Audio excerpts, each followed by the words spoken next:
What is happening, everybody? Are we good, Silas?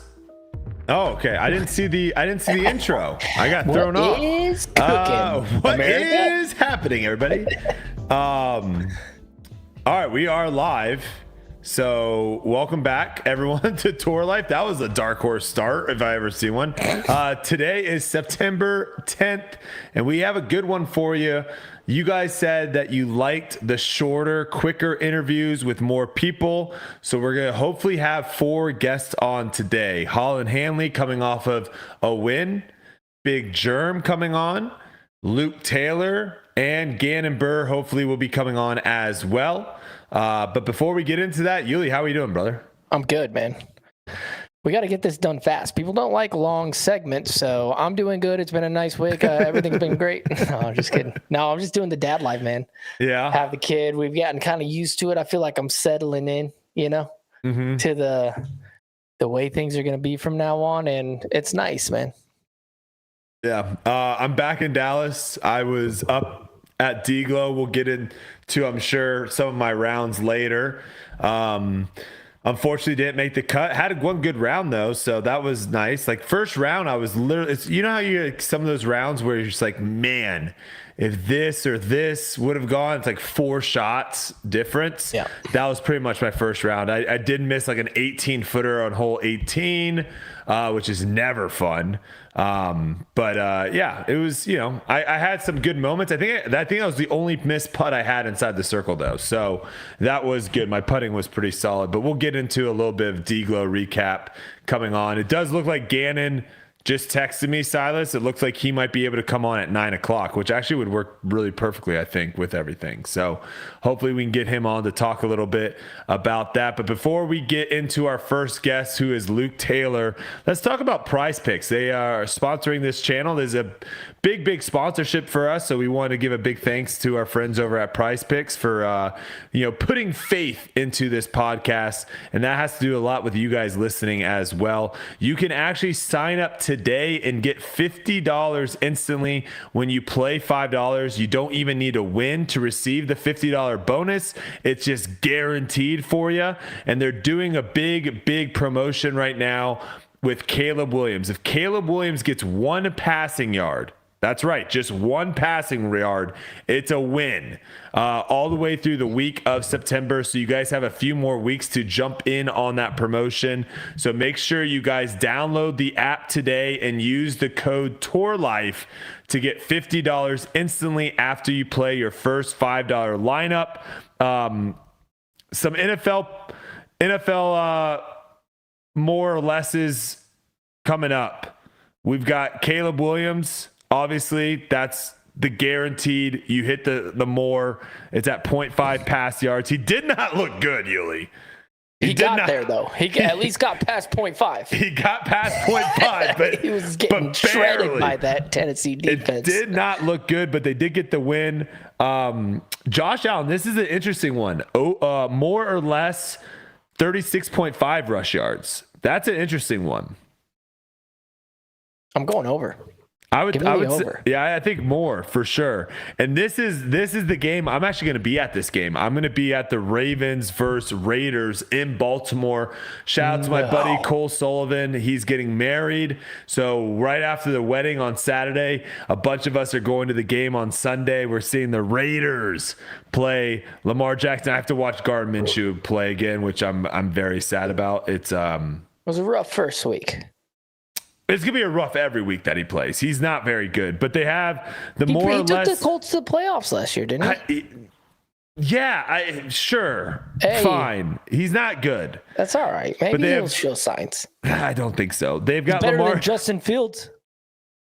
I'd rather have Justin Fields. No, you wouldn't. More upside. You wouldn't. More upside. You can't more upside. Give me Sam Darnold. I want Sam Darnold. I'll take that. You've got Lamar Jackson at 20.5 pass yards. I like the more. I like the more for pass yards, but I like the less for 56.5 rush yards. The defense for the Raiders this past week was phenomenal. I liked it a lot. Joey Alt also. That guy's a monster. He was I think he was the third pick overall, 6th pick overall by the Chargers. Right tackle, incredible. Kind of held Max Crosby in his shorts a little bit. But make sure you guys download the app today. Download Prize Picks. Use code TOURLIFE, and you get $50 instantly after you play your first $5 lineup. Prize Picks, run your game. All right, DGLO. In the books, the final tournament of the regular season and my final tournament of the 2024 season. I think I might little dinkers. I might play some dinkers, but that was my final tournament on tour. Right. Yeah, you got to get some dinks. I was going to play. I love the Las Vegas. It's called the Halloween Classic out in Las Vegas. Oh, I love that tournament. Yeah, I love it. It's unfortunately during a home game, so I won't be able to. I could play leading up, and then I would have to like bounce out on Sunday, which I don't really want to do. So, or I'm not playing in it, unfortunately. What time's the game? Is it a night game? Did you check? No, it's afternoon. So, Freak. If I was playing MA3, if I sign up for MA3, I'd be done in time. Just play bad and then get like a 10 a.m. tee time. No, because it's like there's only like 30 people in MPO. So like the latest tee time in MPO is always like 12, 1 o'clock, just right when have the a game's 70-stroke lead and then show up, throw one hole, 999 out or 888 out. Bam, winner. Solid. Potential. That tournament's always interesting. Sometimes like no big names show up, and then other times there'll be like 4 or 5 big name players. Like James Proctor won it one year a couple years ago. It's always interesting who shows up. I think I got 3 of those bad boys myself. You've won 3 of those tournaments? I think so. Really? 3 or 4. Yeah. I love that Halloween Classic. I remember one night freaking got 0 sleep, slept in my car outside the thing, didn't have a hotel, and then just woke up from my car, went out and shredded. I mean, that sounds like a perfect night in Vegas, if you ask me. Yeah, it was sweet, man. Talk about a perfect night. This guy's been having himself a perfect couple last weeks. That is our next guest. Welcome to the show for the first time, ladies and gentlemen. Luke Taylor joins Tour Life Now. Thanks, brother, for jumping in here. Hello. Can you hear us? Yes. Yeah, I can hear you guys. Okay. All right. Perfect. Very nice. All right. Well, we've been talking about you quite a bit the last couple weeks, and it just, when you finish that close to, the top for week after week after week, we have no choice. We have to bring you on. The people demanded it, and you're here now. I kind of looked back because I was very curious. I was like, when did he start playing like tournaments? Not just rinky dinky C tiers and local A tiers. Like, when did you actually start playing? And it was pretty recent. Like, you haven't really fully toured until last year. You played 6-7 events, maybe something like that. So, yeah. Was this something that you've been planning for a really long time? Because sometimes we hear people, they'd be like, I'm just going to try the Disc Golf Pro Tour and see what happens. They find success, then they start touring. But are you on the other path? Are you someone that was like, from an early age, you wanted to be a professional disc golfer? Right. Yeah. That was kind of always the dream, the goal. In 2012, I played the USJ DGC in Vermont and took that down pretty handily against people my age. How old were you? From then on, it was kind of, I was 12 in 2018. Okay. Yeah. That's what I figured. Yeah. Yeah. So for the last, 6 or 7 years, I've been taking disc golf super seriously, and it's always been the dream to be on the road and to see that dream becoming reality. Like,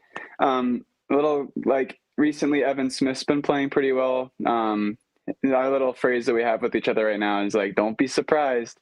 And it's kind of been helping us both kind of joke around and kind of fuel each other to be better. But I'm not, as modestly as I can say this, I'm not surprised that I'm here. I've been putting in work for years, and I'm super happy to see it paying off the way it is right now. Yeah, I love that. What is life like being your age and trying to tour? What's your schooling situation? Where are you at kind of with all of that? Yeah. So this past May, I graduated high school. So I had done K through 12 normal high school, and it was, sort of difficult to tour. I had to miss school here and there. But that wasn't ever really the issue. Like, we were going to make it happen. Since I've graduated high school, I've been on the road full time, and right now I'm not doing any college classes. I'm trying to figure out where I'm at on the road, and then, when that time comes, it'll come. But right now I'm just trying to focus on my game. As far as tour life goes, I have an RV, so that makes it pretty convenient for me to travel within a region of, like, I don't know, 12 to 18 hours. But then, like, to go to the West Coast, I had to fly, and I can't rent a car. I'm not even sure if I can book a hotel room. So,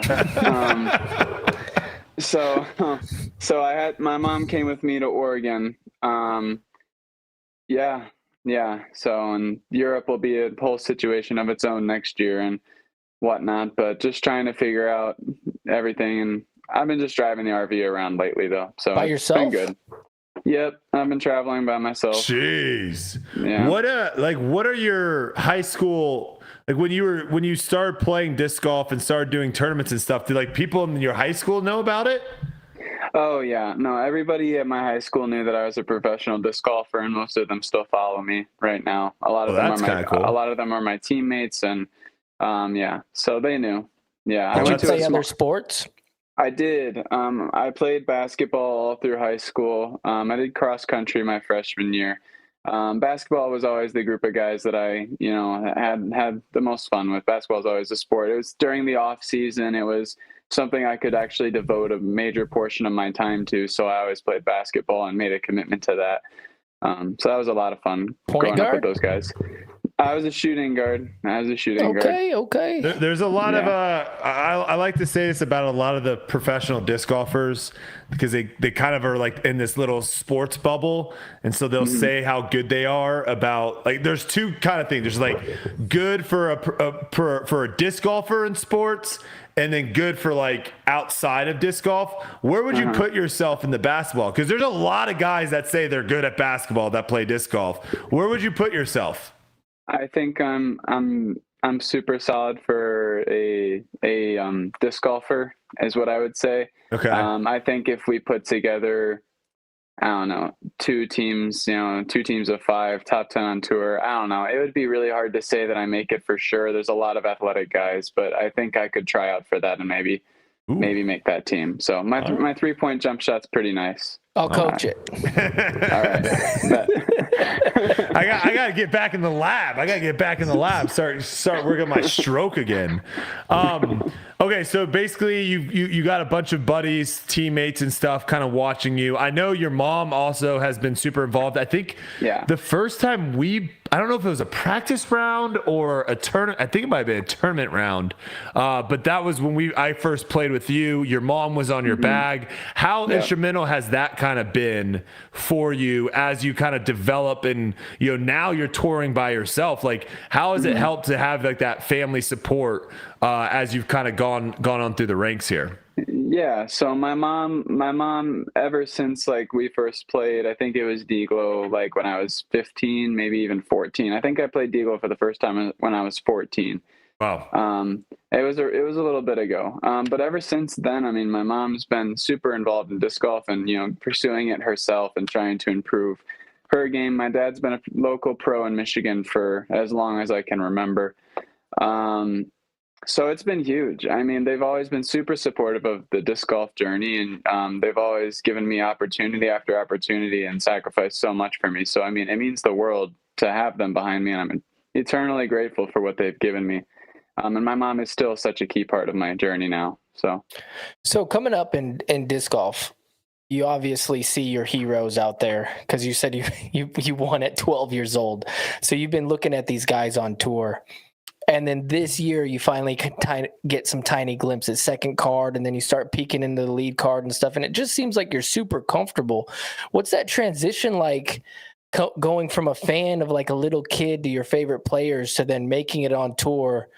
And to me, it just looks like, you adapted super fast to where, like, you embrace the crowd, you embrace the competitiveness. Where does that come from? Did you know that was going to be it, or was it like something that finally happened? You're like, oh, this is easier than I thought it was going to be.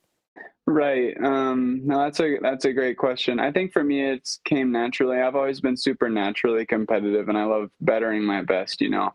And the thing that I've always told myself is like these, like, and ever since you meet them, like I've met guys in practice, I've met guys just in the tournament. Maybe they're not having their best event before, and it's like you realize that these dudes are just normal people. So for me, it was just like reminding myself these guys are all normal people trying to make a living, and you're trying to do the same thing. So I just try to go out there and play my best, and just give the crowd a show if I can, but just trying to enjoy the moment, and not really focused on the people I'm playing against, but just focused on what I'm there to do. Yeah, I mean, you've come to the point now where you've put yourself in that contention category, right? Where people are like, "Ooh, like could he win this tournament?" He's right there. What do you think you need to work on game wise? Do you need to just have more reps at these tournaments of where it's like, hey, like this year I'm playing some tournaments for the first time, learning these courses? Is there a certain area of your game that you find a little bit of a weakness, that you look at the people that are beating you when you get kind of close to the top? Like, what is it that you're going to be working? The off season's a month and a half away. What is it you're going to be working this off season to come back next season and maybe take some of these down? I think the biggest thing for me is just to keep giving myself opportunities. I think I have a great all around game, and I'm really confident in it. The physically weakest part of my game that I think most people see right now is, maybe I'm not as confident in Circle 1 as the guys who are winning the events are. When Isaac Robinson and Gannon Buhr step up to a 27-footer, they already know it's in the basket. Whereas for me, I feel like it's a little bit more hit or miss. And, when they're going in, it's like, wow, he's making them today, and he is keeping pace, really well and giving himself a chance. So, the first 2 rounds of DGLO, I just kept giving myself opportunities. And round 3, I didn't get the discus close to the basket and kind of fell off the pace. So, still finished 6th, and it was a great tournament for me. But being 2 strokes back of Gannon after round 2 was kind of exciting, even more so than Worlds in terms of trying to play for the win, because going into the last round of Worlds, I was 6 strokes back. It would have taken a miracle. So just giving myself opportunities and, dialing in the Circle 1s, but that's just something that I'm going to continue to do. My game feels good right now, and I'm going to try to give myself a couple more opportunities down the stretch. But yeah, just keep solid play, honestly. So do you feel difference between round 1, hole 3, 25-footer for Brodie and round 4, hole 16, 25-footer? Is that something that you feel a massive difference right now in your game? No, every putt has the same amount of pressure for me. Maybe it would be a little bit different if I was coming down the stretch and still in contention to win. But as far as every round goes, I just try to treat every stroke like it's the same thing. There's honestly the first shot of the tournament has the most nerves on it for me, and as soon as that first shot is good, I'm good. It's just time to lock in and play my game after that. Gotcha. Yeah, because I did notice, like you have some of those big putts, big plays coming down the stretch at Worlds, and then like you said, you had that pretty much what you would consider a routine putt for a lot of the top guys on hole 16. Right. And, I believe you threw it low. Maybe I want to say it was in the back. That for Worlds, I missed several putts that were inside of 20 feet that I would consider tap-ins, but I don't know if they were necessarily nerves, but I guess probably a little bit, but just like getting in my head on those putts, not really like pressure, just like mentally unconfident for whatever reason.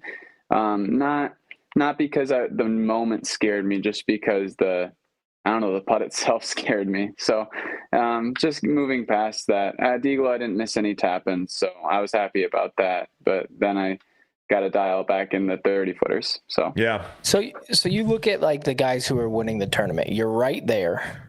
You're from what I hear from you is you're super confident in your game. It's not the nerves. Right. You feel comfortable, but then you're watching these guys win the tournament. What do you think the it factor is? If you could put your eye on it And as a young player, you're going to have to learn to find that. Is it just putting in the reps, putting yourself in contention? You think that's it? Or when you watch like Gannon and Isaac, what are you looking at their game to where you're like, okay, I need to learn that?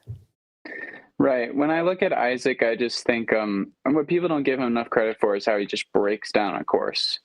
He's not intimidated by holes that might not favor him. He just breaks it down. He puts the disc where it needs to go, and if he's playing for a 30-foot putt, he's going to make the 30-foot putt, and even if he isn't, he'll still make it. So I think for me, it's just finding a stroke from 30 feet, especially. That's probably the weakest point in my game right now. Is when I put it at 30 feet, it has to be routine. When you see Gannon walk up to a 30-footer, it's already going in before he even putts it.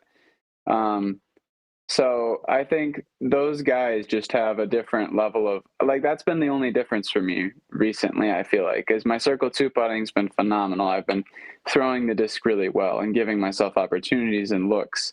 But that Circle 1, that 5 feet inside of Circle 1 is where I think I got to dial in.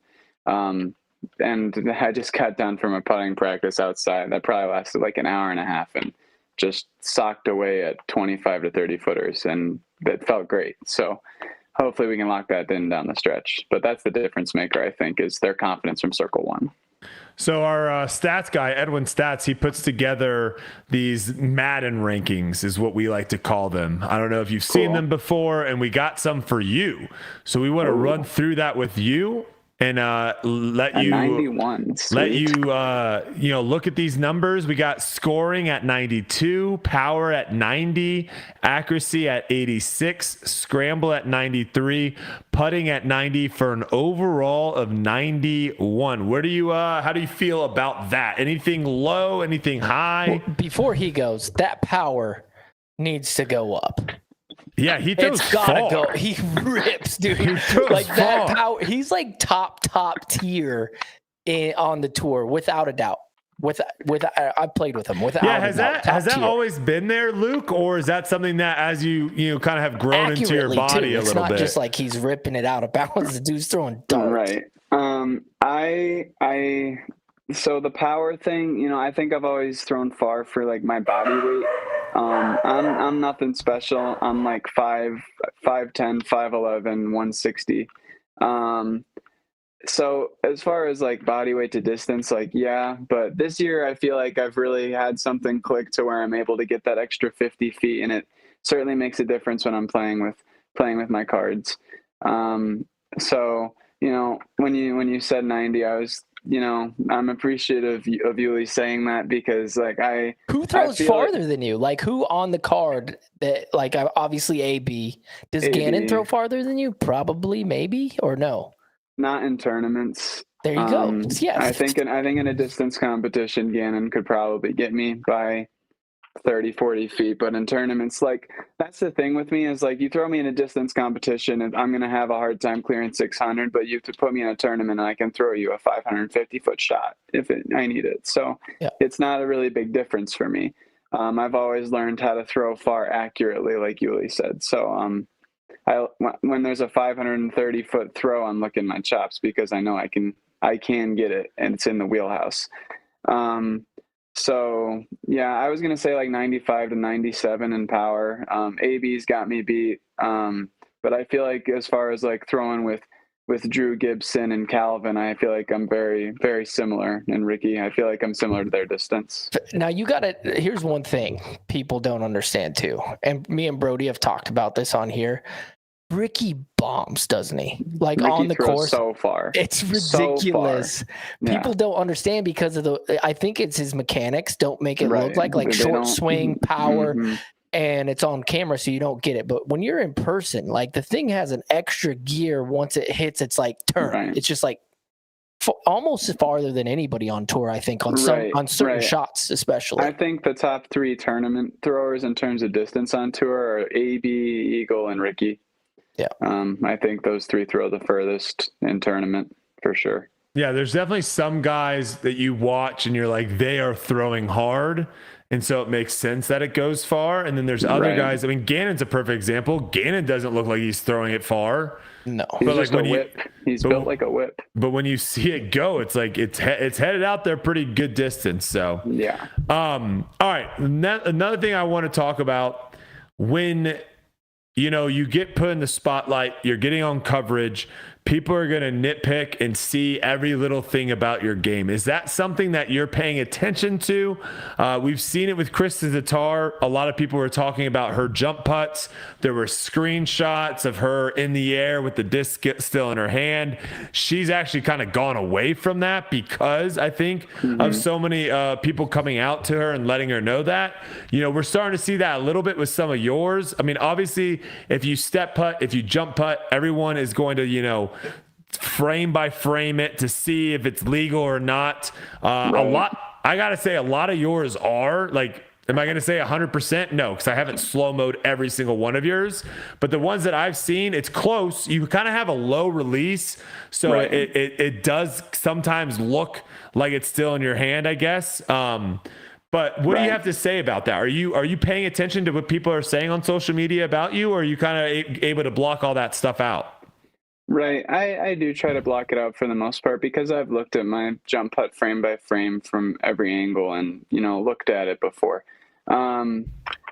People do comment foot fault occasionally on my post. After Worlds, I had several people, take a look at the putt on 14 final round, and they're like, foot fault, and they're like, sorry, man, you were in the air before you released it. And then my mom had filmed a different angle and a slow-mo, and I slowed it down frame for frame, and I was good. Good. Yeah. So, I've looked at my step putt too. I think a lot of people be like, oh, his plant foot leaves the ground as he releases. And then I'm like, you brought up, I have a super low release. I do release the putt a lot earlier than it might look like if you're standing directly behind me, because most people do release from up here. And by the time my hand gets up there, my disc is out of my hand. It's gone. Like it's well on its way. So from everything that I've seen with my step putt, I don't foot fault. So I try not to block that out. Sorry, I try to block it out, and I just try to focus on making the putt. None of my card mates have ever had a problem with my putting before, and recently they haven't said anything. So, and we don't have cameras slowing it down in the moment. So, I try not to foot fault. I don't think I do foot fault. So when people bring it up, I just I'm still going to keep putting the way I'm putting because it's not illegal from anything I've ever seen. So I like that you've gone back and looked at it yourself too, to just double check to see, I think that's huge. Right. If people bring it up, there might be something funky going on. So I'm not going to say absolutely not. I'm a human being. There's imperfections. So if it was illegal, I will go back and check it myself and be like, yeah, I need to fix it. But I haven't seen a single putt that I've putted where I'm like, that was certainly illegal, and everybody's going to call you on that. Yeah. Love that. All right. Before we let you go, I got to ask, fan favorite question, pet peeves. Do you got any? Is there anything out there that, you just see on the course, other pros are doing it, spectators, fans, the PDGA? Is there anything going on in the disc golf world that just doesn't sit right with you? And when you see it happen, you just are like, man. Right. For me personally, the practice round tee times throw me for a loop. How some events we get super, focused on it, and then other events there's nobody there and nobody cares. That's a good point. As far as our sport goes, our courses are big. People like to play together, and we're all human beings, and we can talk and use our mouths. If 5 people, 6 people show up at the same time to play a practice round, we're all smart enough to figure out how to navigate that and make it so that it's 2 threesomes, or it's a foursome and a twosome, or we'll let each other play through. I don't totally understand having practice round tee time set up with only 4 people at once. If there's a 5-some in front of you, they're smart enough to know that there are 5-some. They'll let you play through on the next hole. So it's not I guess it's not a bad thing, but it does get on my nerves when it's so inconsistent. It's either enforce it all the time or don't enforce it at all. So like, I don't mind having to sign up, but I know that not everybody on tour does it. So It's not a bad point. That's probably my biggest pet peeve are the practice round tee times. Yuli, you got the final question. Yeah, out of all the guys on tour, now especially now that you've made it to the big time, you've played with the best players in the world. Who do you look at and there's a skill that they have, and you go, oh, that's nice. Like, I like that. Right. Recently, it's been Isaac Robinson's 30-footers.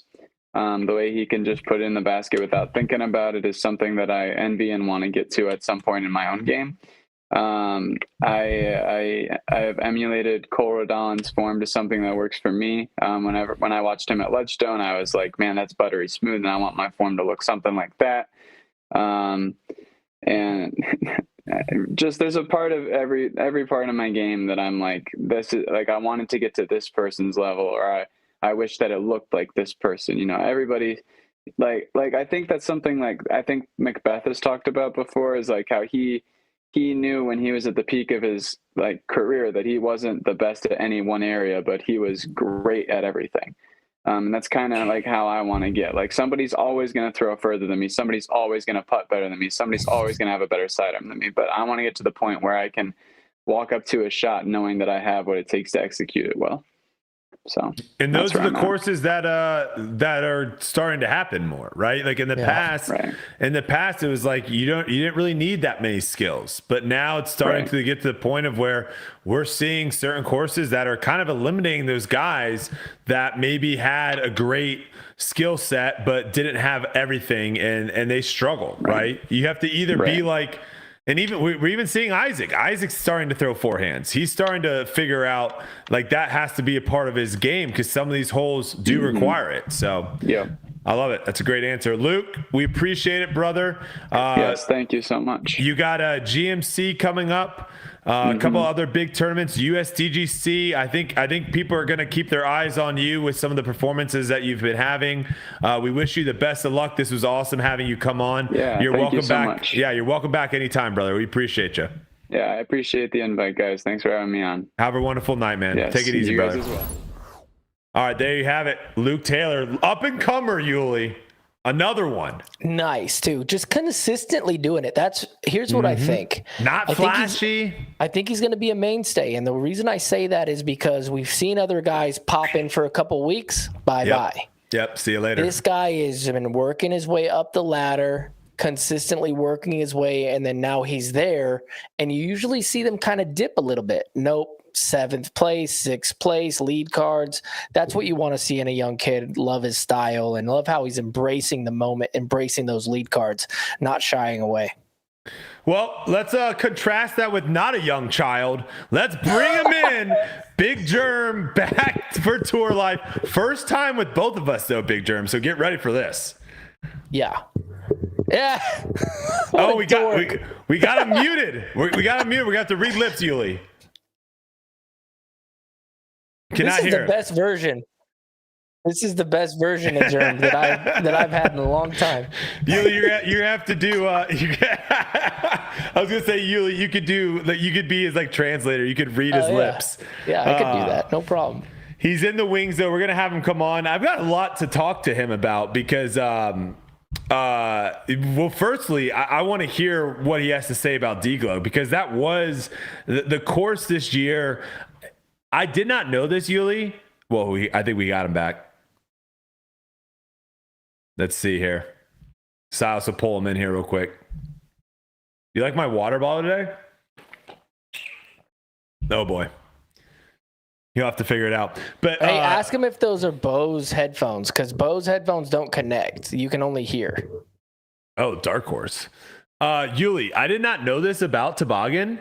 They only cut the rough every 3 years. So this was year 3. That's why the rough was terrible. So I like that, they're going to go in and cut up the rough and get all the thorns out and everything like that. So like next year, the rough's going to be super, super nice. And then in the future, it's going to be terrible, terrible. See, I like it that when you get off the fairway, you're donezo. I don't like thorns, though, Yuli. I don't like thorns, okay? Thorn it up, dude. Throw a good shot. Throw a good shot. What about the spotters, Yuli? I was seeing spotters coming out with gashes, blood dripping from the streets in the streets of Milford, Michigan. Just spotter blood all over the course. I'm just kidding. Get some pants on. Dude, this one spotter, no joke. Welder pants. This one spotter, hole 3, absolute legend, monster. No idea. He found my disc and found someone else's disc where we just turned it over. And it's one of those shots where like, well, that's gone. I'm never seeing it again. He just like comes out of the thorns with the disc in hand. It's just like, what the heck? How is that even possible? This is going to work. I think this is going to be better. Yeah, here we go. All right. There he is. I was going to say, we're going to have to read lips. That might be a little challenging.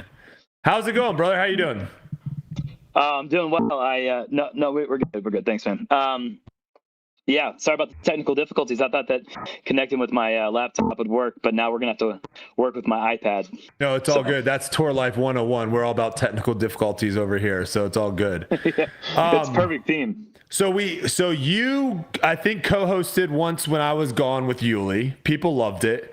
We've been wanting to have you come on again. Yuli brought up to me when we were, every week we kind of try to think about who should we bring on, and Yuli was like, Big Jerm was basically hating the course, so we need to have him come on because there was a lot of people, a lot of pros. He go. I think he hates his iPad situation. we might have him come back. So it said, wow, he sounds so different on the iPad. Yeah, he sounded like a cartoon, kind of. All right, we might be back here. Third time's the charm, I think. Yeah, he hated the course so much he bailed on the podcast. He's like, I can't even talk about it. It's that bad. Yeah. So you guys had me on. God. Stop talking. Stop talking. It sounds like you're talking through a snowball. Oh my gosh. Oh man. Terrible. Wow, that sounded brutal. Hey, in his defense, yes, he wasn't saying he hated the course. He said, I understand it, but I don't like it. I think it needs to change. So hate's too strong of a word then? I don't know. We'll let him say that. I just don't want to put words into his mouth like I'm shredding the guy, being like, Jerm said he hates it. We saw Eric Oakley complaining about the course and the OB. There was a bunch of players complaining about it. Well, par for the course with some people. I'm always going to complain about the thorns. I just think I think thorns don't necessarily belong on a disc golf course, personally. What happened to your headphones? How did you shrink those? I ditched them. I'm doing everything I can. Can you hear me this time? No, we can hear you, but it's like... What is that, Silas? What is that? Is that static? Yeah, maybe you need to take your laptop computer away from your stuff or whatever. Ooh. My laptop is crazy. Do you have too much? You might have too much technology going on. I'm too advanced right now. Is this awful? Do I just need to go ahead and reboot everything? Yeah, reboot everything. Yeah. Yeah, I don't know. There's chat saying Optimus Jerm. Chat is saying Optimus Jerm. Try like going on another podcast. Oh, my bad. Oh man. Oh. So while we wait for him, we can talk a little bit about the course. I think we're gonna have Gannon probably at the top of the hour as well. We might even keep Jerm on with Gannon, honestly, because I think it'd be cool to have. I think we have Holyn Handley coming on in about an hour, so we might just keep Jerm on because obviously he's having some issues right now. I'm having blurry horses back, so I mean it is what it is. As long as you can hear me well, that's all that matters. But it is interesting whenever I hear people dissect courses and talk about it, I always want to know the reasoning, because there could be some things that I would agree with, of like, oh yeah, that makes sense, but a lot of times people are just like, I don't like artificial OB, and it's like, well, you know what I don't like players just throwing the disc as far as they can and not caring about where it goes. So but Jerm, what we were talking about right now, hopefully this works. Just give us a little test here. Hey, how does it sound? Yes. Yes. Hey, all right. All right. What is that? I don't know. Okay, so we'll give you the floor here. We'll give you the floor. Let's talk about the course, because it sounded like some players really were not liking it. DGLO? Yes. Okay. And I would love to hear kind of maybe what your thoughts were. I mean, Gannon even talked about a little bit changing some of the back nine to make it a little bit more score separation, which I actually probably do agree with. But what are your takes? What did you like and what did you not like about the course? Wow. I'm glad that I'm here for this episode, because I'm going to turn the volume down because I'm hearing some echo. So DGLO has always been it's always been a challenge for me, because it is this beginning to end right hand backhand power course. Even on the left-handed turn shots, if you watch the coverage and saw Isaac Robinson, shout out Isaac McDonald. The course just suits up for that shot shape. And so, no complaints there. That's a skill that he's learned and all that. And you should always have opportunities to use those learned skills to your advantage. But that course, I think, is in many ways the epitome of what kind of gets a little bit monotonous on tour. It's power shot. And in some ways, it was kind of the future that players like Avery Jenkins were hoping for one day. Driver off the tee. And in a lot of ways, I think there's a bunch of us who were hoping that wasn't necessarily our future, and that we're not golf, we have to embrace the differences. And I think that just challenging that particular shot shape for 18 holes, especially even when you have a 300-foot shot, it's 300 feet up 45. So you're throwing it just as hard as you are on those 500-foot flat ground shots. And when you start doing that, the body deteriorates over time, and it becomes kind of, I don't know, it's not necessarily the most palatable golf to watch. And you generally have the same players in the end competing. And so I find that a bit lackluster as far as entertainment value goes. As a player, I know that throwing far is a skill that you have to be, in contention. But I don't know. I think that there's some places like hole 14 that I don't understand the changes that were made this year. The hole was already so incredibly difficult to birdie if you weren't a 500-foot plus thrower. And then they bring the basket 15, 20 feet left, and now you're within 12 feet of a ledge. And so your approach shot on this really, really tough hole is now like we've added OB on either side, which is the right decision. I think most people would agree. Mm-hmm. Keep the disc down this fairway. You don't want to go into hole 3's fairway. You don't want to go into 15's fairway. But now you're keeping it down this line. You're going through a gap, and you got to throw consecutive 500-foot shots to birdie this 800-foot hole. And now you have to worry about this little green that has, and it's just like all these things. And at some point, I guess my question is, when have we added enough challenges that the hole is good enough?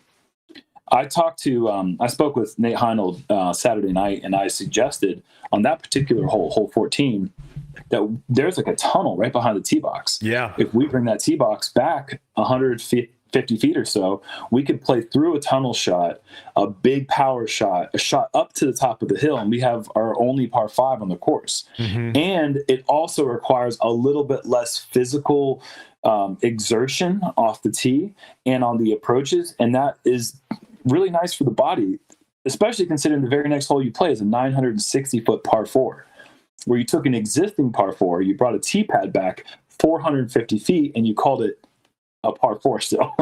And so, like, that course is just kind of embodying this this thing that old heads like me are just kind of like saying, hey, like, do we want to make 90% of our courses like this? Is this the future that is fun for everyone, or is this just the best way to get the most amount of people here to watch the event, and therefore we get more money with vending and ticket sales and all that, which are great things too. Obviously, we got to have the people there.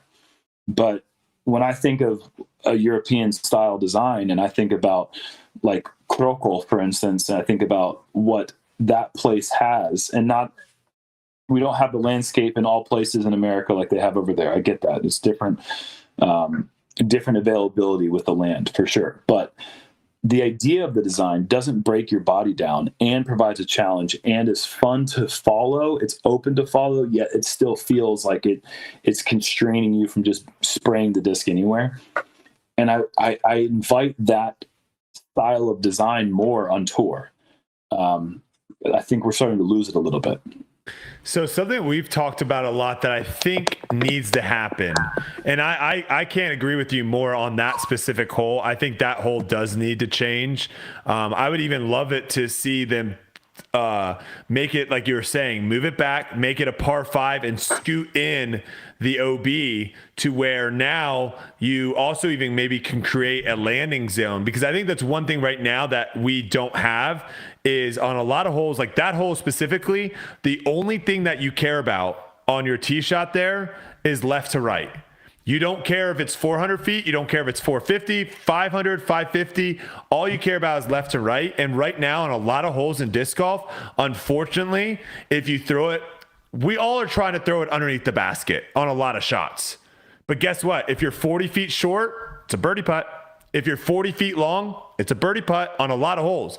That means you have an 80-foot range that you can miss on either side and have a birdie putt. To me, I don't like that. I like to see to where, we can talk about hole 16 and maybe it'd be nice to trim up some of those trees and whatnot. But I love hole 16 in the sense that if you go long, it's a bad tee shot. We should be all aiming. You shouldn't be trying to park that hole. You should be trying to throw it to 20 feet short. And if you throw it 30 feet or 15 feet long of the basket, your OB, that means you missed your shot by 35 feet, 40 feet. That's a bad shot. I'm with you there. I think that there's like a certain amount of things that you can add to a hole. You know what I'm saying? Like if a hole is a very, like, let's go back to like New London, for instance. Yep. Okay. So you got hole 2 at New London, where you have this 975-foot par 4 in the woods, where the tee shot requires this flip up down the middle. And then you have to ride it straight all the way down this incredibly long fairway. And then you have to have the most minimal fade, but you also have to achieve 500 feet of distance to have really any shot at the 475 approach. Again, tight fairway. Then on top of that, if you do execute 2 shots, there is a tree in the middle as you approach the green, and then the basket is on a little bit of a ledge. It's not a big ledge, but at a certain point, I have to ask the question, like, when have you exceeded the number of challenges that you have to be required to master in order to get a look for birdie on this hole? Hole 18 at that course is the same way. You had 3 birdies or 4 birdies total for the entirety of the World Championships. You had 4 different rounds of players playing it, the best players in the world. 4 birdies in total. Well, see, and to me, I think that was just kind of an example of how it's a little bit overkill, a little overreaching what we should be challenging, in my opinion. So I think hole 18 was the wrong par. Right? Because I think the score separation, because that's what I actually care about, is I don't really care if there's only 3 birdies or 4 birdies. I want to know, like, is there 3 birdies and then 100 pars? Because then that hole sucks, because it's really hard to birdie, but it's really easy to par. Like, that's a bad hole. And to me, I think hole 18, like, that was a hard hole to par. Like, I played for par and I took a triple bogey. So, like, I know firsthand, there was a lot of people struggling even just to par that hole. Like, I think hole 18, New London, you move it back, you play it as a par 5, and I think it probably plays a lot better. But the one thing that I think needs to happen too, to eliminate the biggest problem right now in disc golf is it's so easy to make pars when you throw like a bad shot if there's no OB. And so if you don't want to line fairways with OB, because I get it, not everyone wants every course to look like USDGC where it's just lined with OB. We need landing zones. Perfect example of this is a hole that, to me, like, I don't think a roller should be the play. Hole 6 at DGLO. Like, I don't think a roller should be the play there. And the only reason the roller is a play there is because there is no OB on the hole. Imagine how hard hole 6 would be if there was a huge, so where you see right now the basket, let's say circle 2 to about 250, 300 feet away is all OB. That's all a force carry. Imagine how hard that hole would be.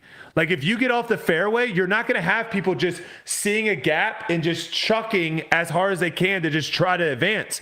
You're now going to have people trying to like pitch out to the fairway and then have to throw a difficult shot. Like, to me, that's what I think disc golf needs, is more like thinking of where it's not, oh, I'm in a bad spot, let me just find the biggest gap and throw a roller as hard as I can and just try to advance.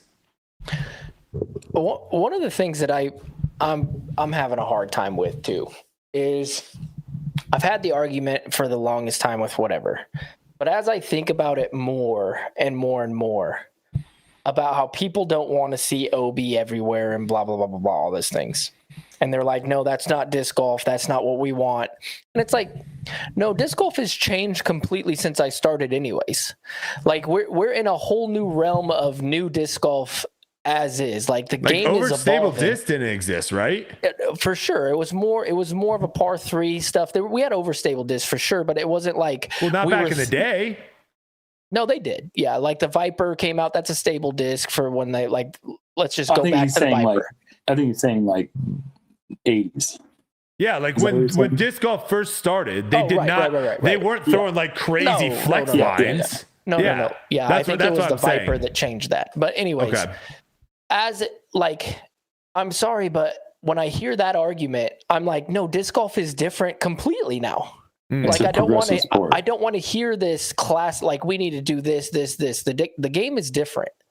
So what we need to think is we need to quit being like, okay, classic or non-classic, open, power, blah, blah, blah, blah. We need to be like, okay, what's palatable for the viewer? Because that's what's getting our money, right? What puts everybody in position to have great tournaments with some where the players are all challenged with every single shot, right? Because I love the idea of forced carries. You know why?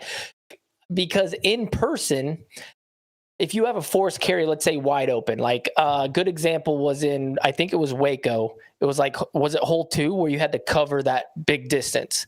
I love that hole because you can do it so many different ways. And in person, you're seeing like a shorter guy throw big flex distance shot. You're seeing Calvin just throw hyzer over it. You know what I mean? And then I was playing with Kale one round and he just pitched over to the right, pitched over, got a par or whatever. In person, you can see the different shot shaping and everything, and that's entertaining. On camera, you don't know the difference. I'm sorry, but I watched a billion rounds. There's no difference between, I think I watched James Conrad threw one so far past the thing, and it looked the same as somebody barely clearing, and they both got birdie and blah, blah, blah, blah, blah. So at what point is it, like, how do you have a happy medium across the board? What's palatable for people to watch on camera? It seems to me like it really, and I might get a lot of flack for this, but it really doesn't matter that much because they all look the same to me. It's hard with the way that we film the shot for you to really catch a glimpse of how hard a shot really is. And that's what makes Jerm and my job super important, because then we can explain how hard the shot is. We can be like, no, this is nuts. Like, this doesn't happen often and blah, blah, blah, blah, blah. And then in person, how do you have it to where the crowd's entertained? And then how do you make it sustainable for the players to enjoy their time out there? That sustainability issue is important to talk about, because I don't remember, and maybe you can correct me, Yuli, because you've been in this longer than I have, but I don't remember serious quantity of touring players getting injured the way that I feel like we've seen in the last 5 years. I mean, think about the young players. Like Calvin started the season off injured. Eagle McMahon had that serious injury that cost him almost 2 years of his young career. Macbeth's been battling injury for a long time. I mean, like, our top players are all battling injuries, and I don't think it's because they're not taking care of their bodies. I think it's because the physical demand on these tracks is a bit much, especially when tour is like bang, bang, bang, bang, bang. It's like you don't really get any weeks off. Well, I do think there is something to that, and I do think that it is part of the athlete's job to stay in shape, do the right things you have to do. Like, you look at other professional athletes around the world, and they have millions of dollars that are put into a budget to make sure that their players are well equipped to handle every single game that they have. Like basketball, baseball players especially, they play every day almost. You know what I mean? All like, well, what is it? Almost 100 games or over 100 games? 162 games a year. They're playing and going out there and do it. But they also, as soon as they come out from inning to inning, they're doing something. They're getting a massage. They're, especially the pitchers are icing after every single inning. Like, there are certain things that you have to do. I personally know, watching the athletes that we have in disc golf, they go, oh, a couple stretches. Oh, Seth is there. Let me get a 5-minute warm up finally. And then they're off and throwing as hard as they can. Is that exactly what you're supposed to do, or should it be a 3-hour warm up? Who also cools down? I never see anyone after that's important too. I don't see anyone after their rounds. Diet, exercise. Are you in shape? Like, these are all things I think as we move forward that are going to be more and more important to sustain a long career. And I do think you're right, Jerm. It does have to do with the course, but as the courses get longer and longer, you have to be pretty aware of your body and understand that, okay, now it's my job to make sure that I'm in shape and I have what it takes to outlast the tour. You know what I mean? And Jerm, you know, back in college, we could wake up from our dorm rooms, hop on a bike for 5 minutes, and then immediately start playing Ultimate and completely fine. If you were like, Brodie, you're about to have to play an ultimate Frisbee game, I would need 45 minutes to warm up. Like, like, it's like when you're younger, you can do that. Yeah. You can hop out of a car after driving 10 hours. I've seen people do this. Driving 10 hours, hop out of their car, like Yuli said, and then they start chucking. And I'm like, bro, like, that's going to catch up to you. Like, you're not going to be 20, 21 forever. And like that stuff that you're doing there is good. So I think there is maybe a mixture of that. There probably is also, I talked to Ezra a little bit because Ezra was like, I told him, I was like, bro, I haven't really been playing that much. And I just kind of show up to the tournaments. I'm feeling a lot more fresher than in the past. And we were talking about like overtraining. Like, is he going out and throwing too much? Like, is that actually helping him throwing for a couple hours every day in a field? Is that actually something that he needs to be working on? I've been battling that one for years. There's like a perfect harmony of preparation to performance, and each player is different. So Yuli, for the longest time, said that if he wasn't out there being the hardest worker, if he achieved greatness, he wouldn't feel like it was deserved. And so he had to work hard, so he felt like he was deserving of the accolades that he was receiving. Whereas I didn't feel like my body could take the amount of playing and throwing that players like Yuli were putting into it. And the amount of time they were putting into it, my body just wouldn't be able to take it. So like, I have like a pretty strict regimen of a maximum of 2 practice rounds before a tournament begins. And maybe that's not enough to really feel like I've got the course dialed in every single week, but where's the time for me? Not only is there not enough time, I also like don't even know if I would want to, whether it would be, the right thing for my body at this stage of my life. So like, it's kind of an intentional back off for me to not necessarily play a bunch, but even so, I am still, I turned 39 in less than a month. And, I feel it, man. If I go out there and play a bunch, I'm sore at night. Yeah, those dives in Ultimate are definitely catching up to me now. I'm starting to feel it a little bit more now. Well, you look at it too, and it's just a young man's game. It always has been. It really has. I mean, you'll have a couple. You'll have McBeth and Ricky. They're going to fight for a very long time, but eventually, like Gannon Buhr and all these guys and all these young Luke Taylor, like they're young athletes that are going to come in and they're going to play 9 rounds a day, and it's just like keep up or move aside. That's just the way that sports work in general. And unfortunately, we're getting to the age where, I woke up this morning and I was like, dang, Sarah, like if I don't do anything for 2 weeks, like I put on pounds. I had to get up and go to the gym and be like, okay. And it wasn't because I wanted to, it's because I'm looking at these kids and I'm like, no, I want to play longer. And so those are the things that you have to do. You know what I mean? And it's just like a reality check that I think that my generation is all having right now, where it's like, are you doing enough? Nope. The bell tolls for us all, Paul. Yep. That is a fact. Hey, but we can all, 4 a.m. is a real time that you can wake up. Remember that. There's time to wake up at 4 a.m. and get that jog in, baby. Yeah, but mine came at 1:30 after I woke up at 12. So it's hard to wake up at 4 a.m. when you're going to sleep at 4 a.m. You know what I'm saying? That is true. That is true. It depends on your bedtime. Just don't go to bed, baby. Depends on your bedtime. What is it, The Rock? The Rock gets like 3 hours of sleep a night, he says, or something. I don't believe any of that crap. Whenever I see those memes on Instagram where it's like showing people's schedules, I don't believe any of that stuff. That's a bunch of baloney. All right, while we wait for Gannon, Jerm, we're going to keep you on when we get Gannon on. He's at a baseball game right now, I think. So we might only have him for like 10 minutes because it might be way too loud. But we're Blue Jays game?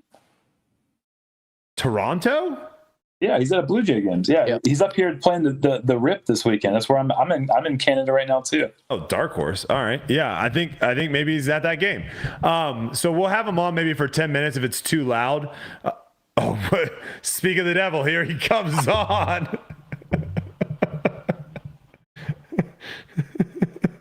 Blue Jays, the loudest fan base in all of baseball. that was almost as bad as Jerm when he got on. It sounded like? Yeah, when he talked, yeah. It kind of sounded like he was on a roller coaster, honestly. While we wait for him to get on, what did you guys think about these final round cuts? Some interesting stuff. Not what I thought would happen. So my whole thing is you make a cut, and that makes pace of play way better because now you don't have anyone that's trash. But they decide to spread out the tee times so that there was massive gaps between every group. So from a spectator standpoint, it was terrible. Like, what are we doing here? I don't have an issue so much with the gaps. We can talk about that. What if you were a fan? An issue after if you're a fan and you're sitting there and you see someone play through and now you have to wait 35 minutes for the next group, that's terrible. Yeah, okay, that's not great. I have more of an issue with if you make the cut and then there's like 4 people tied to that last cut spot. Oh, we'll get to that. We'll get to that. That I have a problem with. That's terrible. All right, we got I think Gannon Buhr, your champion from DGLO, in the dugout of the Toronto Blue Jays here. First pitch? Did you get to throw the first pitch? Did you throw the first pitch out? Dude, I wish. I would have loved it. Do you have a good baseball motion? I used to be a pitcher. That was before I played disc golf. I played baseball. When you were 8? I mean, I was hitting 70 at like age 12. Gannon was nasty at T-ball. All right, I know you're at a baseball game, so I know we appreciate you jumping on. Everyone, all of our listeners appreciate you jumping on real quick. I do want to ask just a couple questions. We won't take up too much of your time, though. You did mention some changes, and we were talking a little bit about the course design before you came on. You know, a lot of times when me and Yuli do it, you know, people are like, well, Brodie, you finished in 100th place. Of course you don't like the course. Well, you won.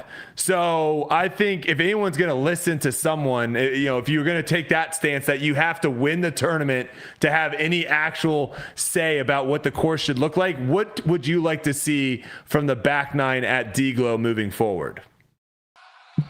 Yeah, so, you know, a lot of people know I have always had a problem with DGLO, specifically the back nine, like you said.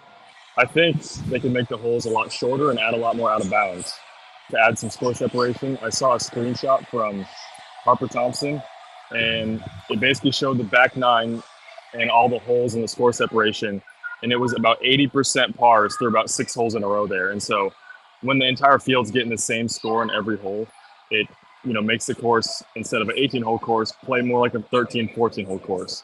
And so I think it just makes a little less exciting disc golf. I think they can definitely improve on stuff like that. So, a hole like hole 11 that we play the alternate pin, I think we can play that short pin all 4 rounds, but you add some OB either long or short. And that way it adds some type of separation.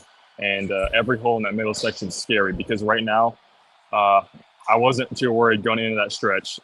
Maybe if there was a more out of bounds and I'm not playing that good that day, then I'm actually going to be losing strokes. But I wasn't, because you need to be 3 putting to really take bogeys on that middle section.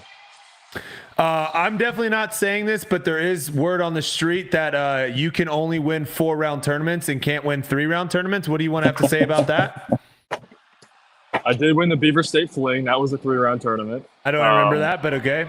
I'll take your word for it. I won by a stroke. But yeah, I think it's more of like a mental thing for me. I think when I know I have more rounds, I'm able to play a little more steady. I'm not feeling pressured to get a lot of birdies. I think that, I can execute a game plan, and even if, it doesn't work one of the days, I still have 3 more days. The difference at Worlds was my game just didn't feel good, and that's why I wasn't able to win. I worked on it a lot during that week and couldn't get it fixed, and then for DGLO, it started to feel good. So, half of it, I think, is I do play better with more rounds. I think I'm more relaxed when I play. I kind of look at it, if I have a bad round 1, it's okay. I can always come back. And so I think it's a mindset difference, but I definitely enjoy the longer tournaments. And, if I can maybe win some more 3-round tournaments next year, that'd be awesome. Take advantage of the less rounds. If you're able to just play 3 good rounds, you can get a win there.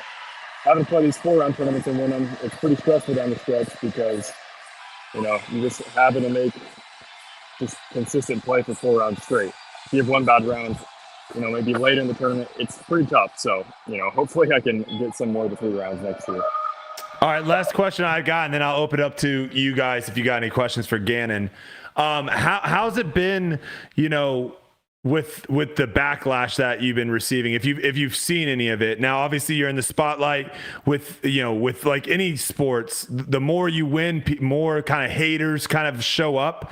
How are you handling that? Is that something that you're noticing? Is that something that you're seeing? Is it going to change your game at all, or are you just going to keep on keeping on? Yeah, it might change my game a little bit. Definitely make some improvements maybe with my pace of play. Obviously, as much as I want to speed up, it's very difficult in those final round situations when you're just super stressed out and shaking and trying to make decisions, especially at a course like DGLO where you're in thorns if you're off the fairway. And so stuff like that will be kind of hard to fix, but I had an amazing attitude at DGLO. I don't think you could really see me get visibly frustrated and, have an outburst even one time. I threw grass up one time, but I didn't, hit my leg or anything, did nothing like that. So I think that's something I was working on. And I think just helped me overall just have a much cleaner tournament. If I bogeyed, I wasn't too stressed about it. I knew I had plenty of holes left, and there's no, reason to kind of relish over a hole like that. But I've seen all the hate, honestly, and some of it's really funny because it's super stupid and people don't know what they're talking about.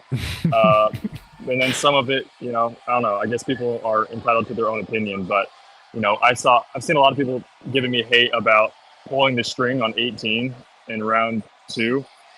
And it's like, well, if Gannon just didn't pull the string and cheat, and he was clearly out of bounds, I have screenshots, blah, blah, blah. I'm like, I wouldn't have been called out in bounds if I wasn't in bounds. It's as simple as that. And I was called in bounds. It's pretty easy. There's not much explaining to do there. There's no cheating, getting around that. That's just something stupid that people were saying. So, I'd say, but yeah, I look at all the comments and all the videos that I'm in, and I find it pretty interesting to go through those and kind of see what people have to say. And, I find it humorous if it's something that isn't true or just people being stupid. So, I kind of use it as fuel, but I don't think it affects me at all. I'm just going to keep doing what I'm doing. It's obviously working this year. And like you said, with winning, you're going to have haters. It's just going to happen. But hopefully in the future, I can be more of a likable guy. String gate. I love it. Jerm, Yuli, you got anything for Gannon? Yeah, I want to put him on the spot here. Yes. I'm going to put him on the spot. I'm going to rank you number 1 so that we don't have to have any weirdness. But give me your who are the top 4 competitors that you're playing against right now? Ooh. Give me your top 4.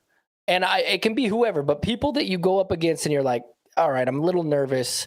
I'll probably take them down, but give me those top 4. You can list someone on the podcast here too. Yeah, like you don't, I mean, if you want, scary yeah, if you down want. there when I'm competing for last cash. You gotta look out. I'd say Ricky is probably my number 1 threat. He's the most terrifying to play against easily. Isaac, with how he's been playing recently, has been pretty scary. He's just automatic. It feels like the thing with Isaac is no matter if he plays really bad, he's still going to get a lot of birdies because he doesn't really shank. And so he's guaranteed 6 to 8 birdies around. And he can obviously get hotter than that. So that's definitely scary to play against. You go. I lose. He was going to say us, Paul. We were You next. guys were next. For I was sure, it next. was us. I was Yeah. about to tell Silas we need to start doing tour life at the Toronto Blue Jays It was pretty game. electric over there. Yeah, how good his reception was. Silas, Every answer that he gave, it was just a massive cheer. of Silas, if he 100,000 people. Silas, if he tries to come back in, just let him know that we appreciate him. We don't want to take up any more of his time at the baseball game. Yeah, we got the good. I was just hoping that we might see a little Joey Buckets in there, maybe a little Luke Taylor. You never know. Sneaky Joey Buckets. Wow. All right. Well, let's talk about line gate. He brought it up a little bit. What do you guys think about that? He had that call on 18, and then we saw it again final round on hole 3. This is what I think. I think it's the silliest thing ever in the history of anything when a player is defending himself to be in bounds. Like, it doesn't matter. If I legitimately think I have a tiny chance to be in bounds, I'm going to ask for it. And I go reverse psychology. I'm going to try it. I go, I'm definitely out of bounds, guys. Definitely do not call me in bounds. I'm out of bounds. Ooh, but now we know that. Now with Reverse the tour psychology. knows. Now the tour knows about You that. can't work that us on it. I'm with you, Paul. Like, a player's responsibility is not. I mean, I think the responsibility that we all have is to make the right call. But I mean, if you're not going to be advocating for what you think is the benefit of the doubt, then who else is? And if it's close enough where you can't make a definitive call, then I mean, whose side are you going to be on? Like, you're going to have to bat for yourself.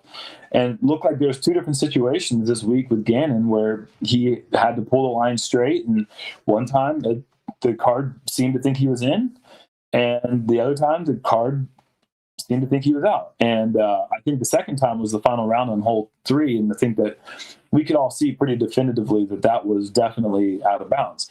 But the first time that it happened on hole 18, he was on chase card or third card even. I forget what card he was on, but he didn't have the majority of the cameras on him. So the cameras that were there that were getting kind of close weren't looking straight up and down. They had like a 45-degree angle.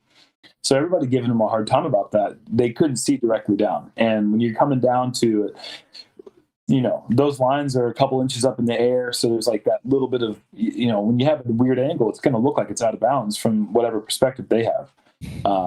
I know that I actually was on what I thought was the incorrect side of an OB call earlier this year, but it ended up firing me up, and I ended up winning the tournament. That was back at Persimmon Ridge. It was first round on the 4th hole. And I remember that I turned that into like the fire that I used to play with. And I said, all right, you guys have just unlocked the beast. And somehow I played my butt off for the next 2.5 rounds. But yeah, I mean, you have to advocate for yourself. And if you don't do that, then, I mean, I don't know. You obviously don't cheat. And what people don't understand is you got other people on there. If the rule is you're inbounds and that's what the card says that you are, then that's it. It's over. It's over. It doesn't matter if it's close, if it's whatever, if it's this side, that side. You got people there for a reason. That's the actual rule. That's the rule. Is there a better way of doing out of bounds?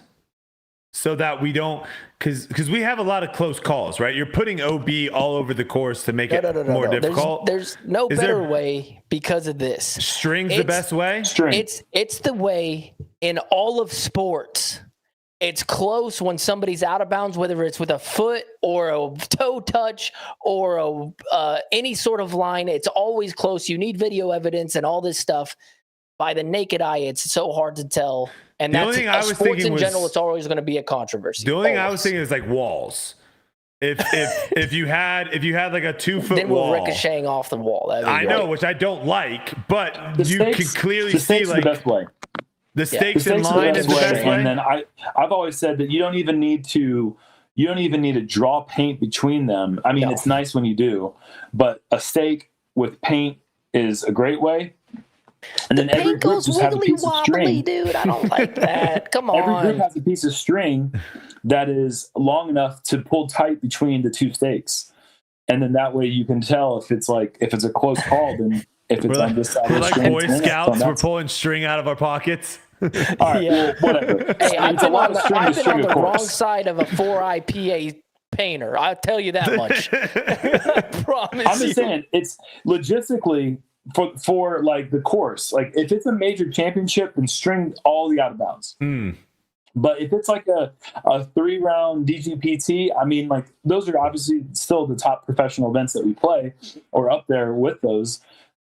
Like I think that if you have you can give out each group a piece of string that's 50 feet long, and as long as those stakes are only 35 feet apart.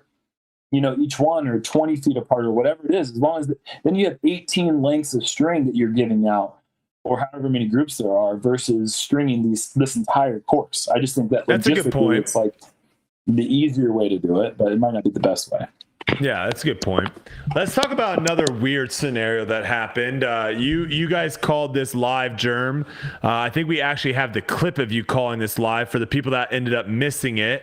Silas, do we have the clip of Calvin on hole 1? So if you ended up missing this was a very, very strange situation that happened. This is on hole 1. He misses the putt, looks down at his disc, and then proceeds to grab his disc and Calvin Heinberg's disc. Oh no. It's like, what are you doing? Look at Calvin. Oh man, that face. That will be clipped. That's oh my gosh. That's gonna be. What you gotta do right now, Calvin, is not go give it to Calvin. Just put it back on the ground. Just put it down, dude. You can't give him the putter. You can't. I mean, to be fair, he picked up a disc that has Calvin on it, so. So for our listeners, this was hole 1. Calvin Lundquist had a great first round. I believe this is the first time he was on lead card. He's been on lead card before. He's been on lead card. I think it might be his 3rd time this season. He's been on lead card quite a bit. I know he played well at Preserve. I was going to say Jonesboro. Didn't he play well there too, maybe? He's played well several times this year. Okay. But still a nervy thing to be on lead card at his age and his part of his career. Obviously that's a putt that he probably makes 99 out of 100 times when it's not lead card 2nd round, right? So he's probably got 1,000 things going on in his head. But he does pick up his disc, and then it's not like Calvin's disc is like 6 inches from his, and he's just like, scoops them both up. He like reaches out and picks it up from like 3 feet away. So this ended up he didn't get penalized. But I wanted to talk to you guys about this because the rules, I don't know why he didn't get penalized. Because the rules to me, I'm going to read the rules, and you guys tell me what you think. It's pretty simple. It wasn't an intentional thing. This is what we're going to talk about. So the rule is a player who intentionally interferes with another player's disc in any of the following ways receives 2 penalty throws. The first one, altering the course of a thrown disc. Obviously, he didn't do that. It wasn't being in the air. Or moving or obscuring a thrown disc or marker disc. And that's what he did, right? He moved or obscured a thrown disc. Unintentionally. Now, that is what I would love to talk about. How do you intentionally do something then? If that's unintentional. Well, if you think that it's yours and you grab it, you're not intentionally moving his disc. It's an accident. I'm with Jules. He thought he had 2 discs. I think a lot of us, like for me, I'll mark a disc and I'll throw it to the side.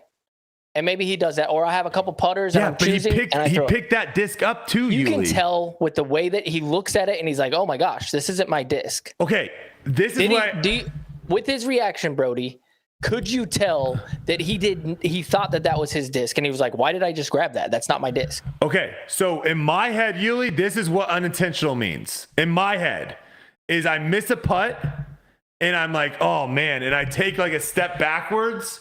And by taking a step backwards, I move someone's disc. That to me is like unintentional. I think this is where it just gets a little, and it is, again, PDGA, the way they write the rules, there's a lot of like gray areas in my mind in this. And like, it's like, bro, if you pick up someone's disc, I feel like that's a penalty.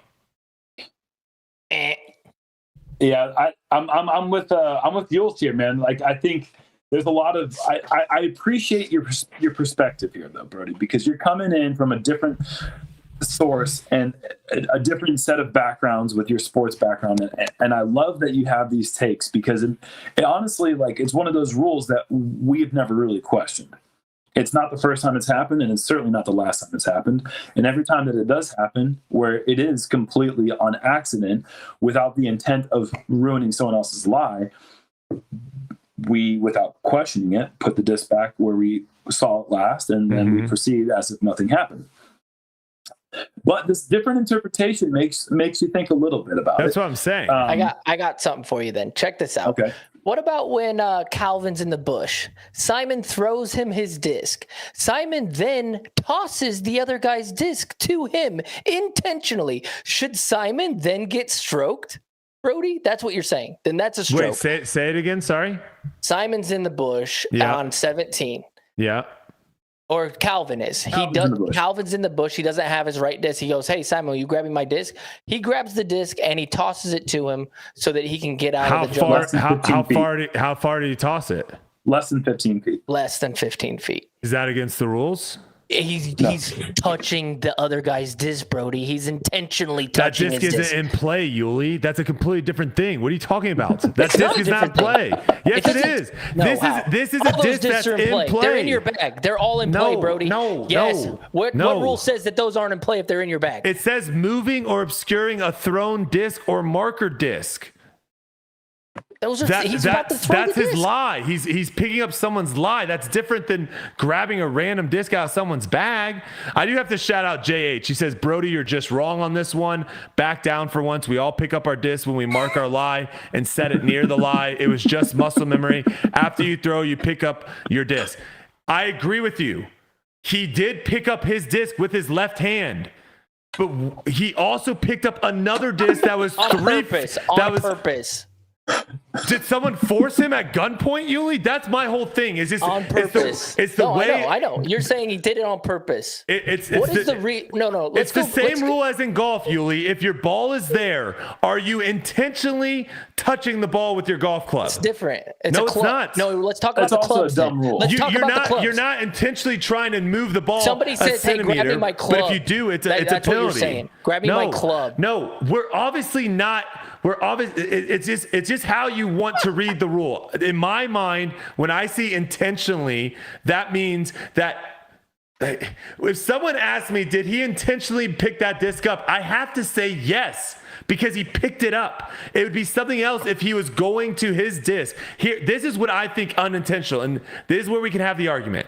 In my mind, this is what I think unintentional means. You made a putt from 30 feet. You're walking to your disc. You trip on a root. You fall down, and as you're falling to the ground, you bump into someone's disc and move it. I think that is unintentional. I think someone picking a disc up in their hand is intentional. Same thing to me. 100% the same thing. To me, those two are different. He didn't mean to do either of them. How can you say he didn't mean to pick up a disc, because he didn't know that it wasn't his disc. It's simple. It's the intent. No, it's the intent behind it. It's the intent, Brodie. Okay, so next time I throw a shot and I think that's my disc. It is a perfect example. I think that's my disc, and I throw my next shot behind that disc, and I pick it up, I flip it over, and I go, oh, this isn't my disc.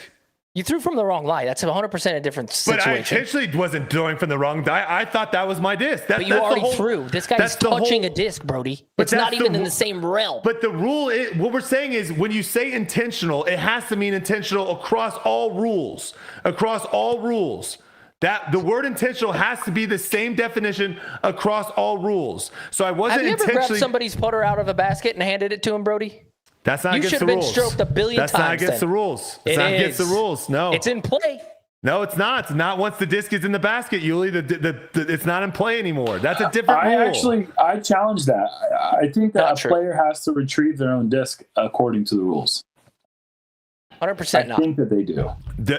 I mean, let's be honest. There's a lot of really, really bad rules. To me, it's just what I think the word intentional. When I first read the rules, I was like, I felt like that was intentional. Because he picked it up. He intentionally grabbed it, not knowing that it was his disc. The rule needs to be reworded to correct. Intentionally. It doesn't need to be reworded. To someone who is intentionally. Because nobody's ever going to ever stroke him ever in the history of the world, including Brodie in that situation. It won't ever happen. It would if it was a rule. It's the same thing in golf, Yuli. If you put your club behind your ball in golf and the ball moves because you put the club behind it, that's a stroke. No one's trying. Place your club back there. Do you think it's a bad rule? I do. I hate that rule. I don't think it's a bad rule, but I don't like that rule in golf.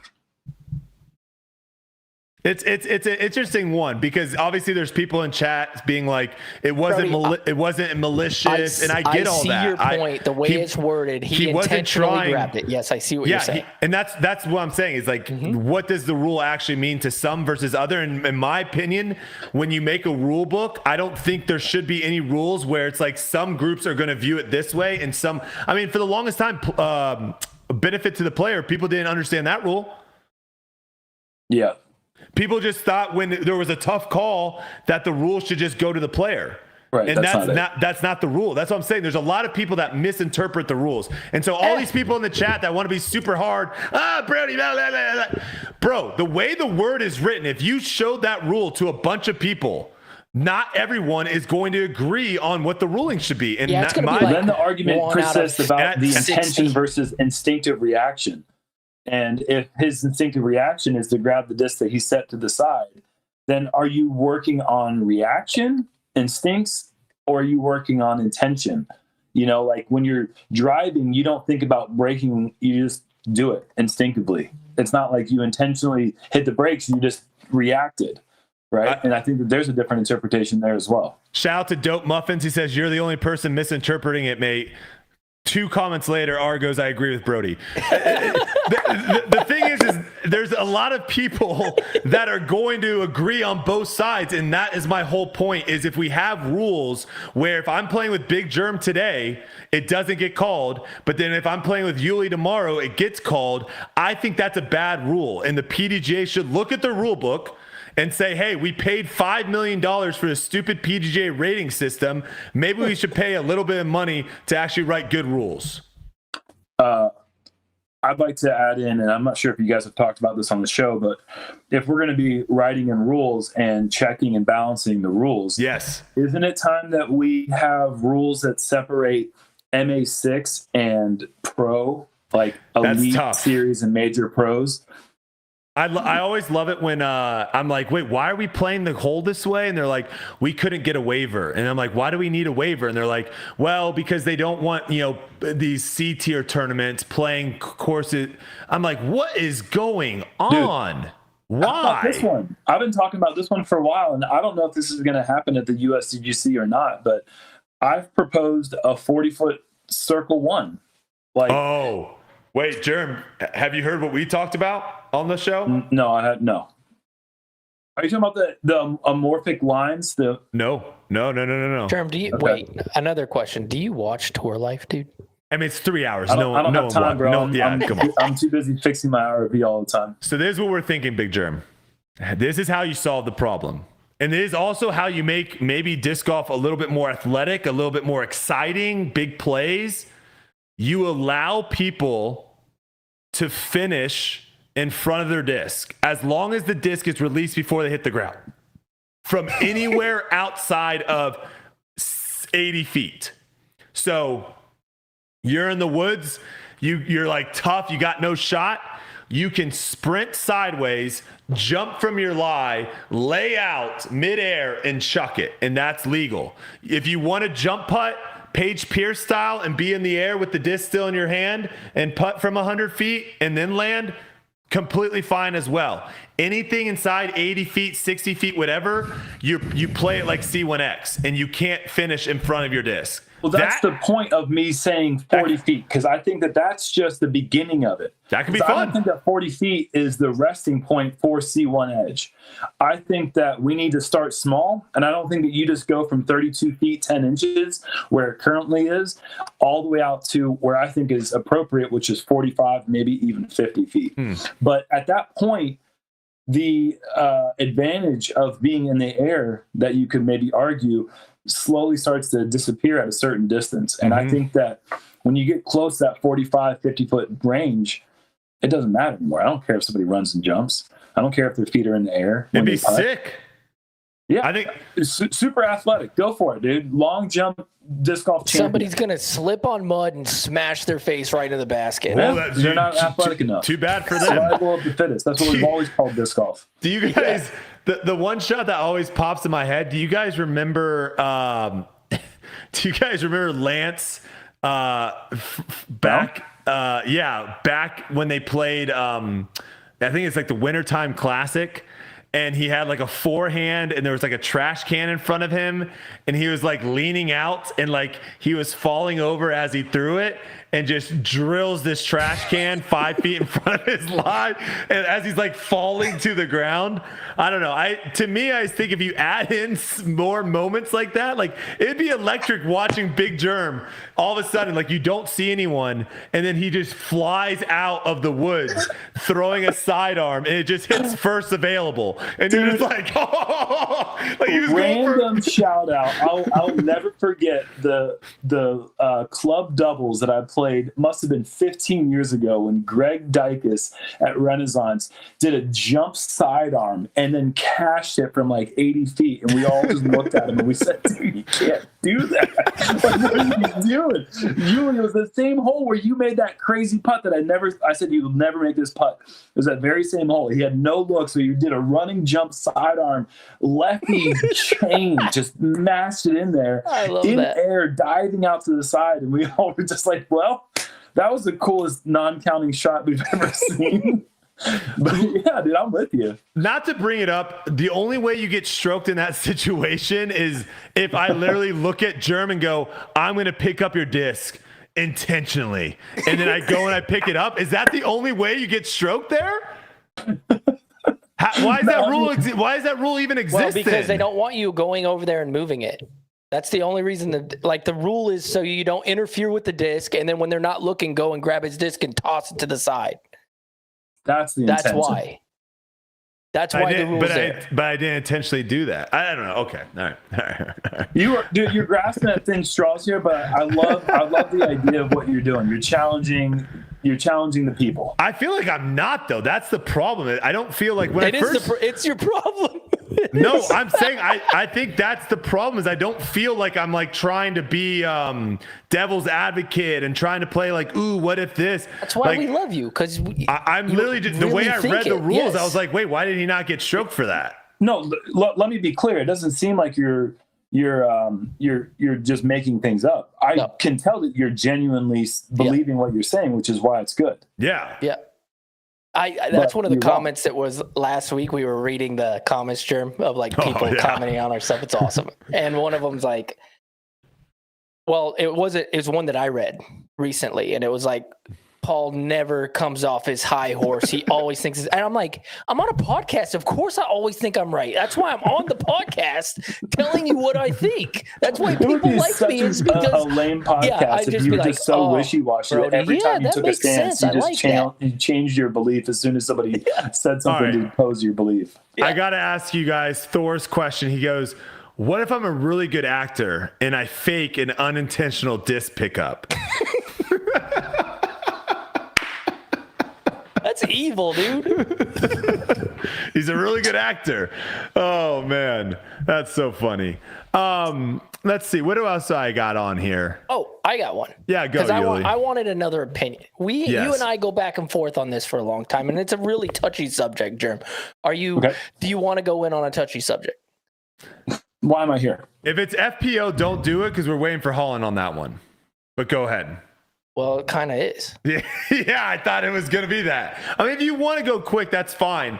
We're just going to bring it up with Holyn, ask the too. question, and if I don't feel courageous enough to go I after told it. Brodie this. I said the world's coverage was highly entertaining because I didn't know what was going to happen. He's saying, like, FPO division has to get better at putting. It's not a good product for everybody to be entertained. And I'm like, listen, this Evelina's so good. She doesn't have to be good at this. She's the world champion. She deserves it. I'm fine with it because I think it's entertaining. Going down the stretch, hot potato with the world championships. It was freaking awesome. Where do you stand because I know you watch the FPO in the morning, as do I. Where do you sit with it? Good question.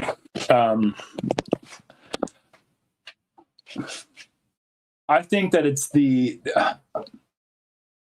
over the last couple of seasons, I think that we saw a bit of Kristen tapping into that well-rounded, complete player. And this year, she's been back and forth on it. But yeah, I think that we still have yet to reach the pinnacle of women's disc golf because it seems like all of the front runners each have a glaring problem in their game. And with Evelina, it's clearly consistency on the green. And she works on it, and sometimes she does pretty well, but like even when she's doing really well, she's never going to compete on the green with, Owen Scoggins, and that's just the skill that she hasn't developed. And Owen, however, can't throw as far, and so she competes in a different way. And so it's entertaining in that you never really know what's going to happen. And that's kind of like the beauty of sports, right? Is the drama that it's unscripted drama. And so we tune in for that, because our lives need that. Is it a bad look that the world champion has a tough time making it from 15 feet? Yeah, that was tough to watch. Honestly, for me, that was a bit tough to watch.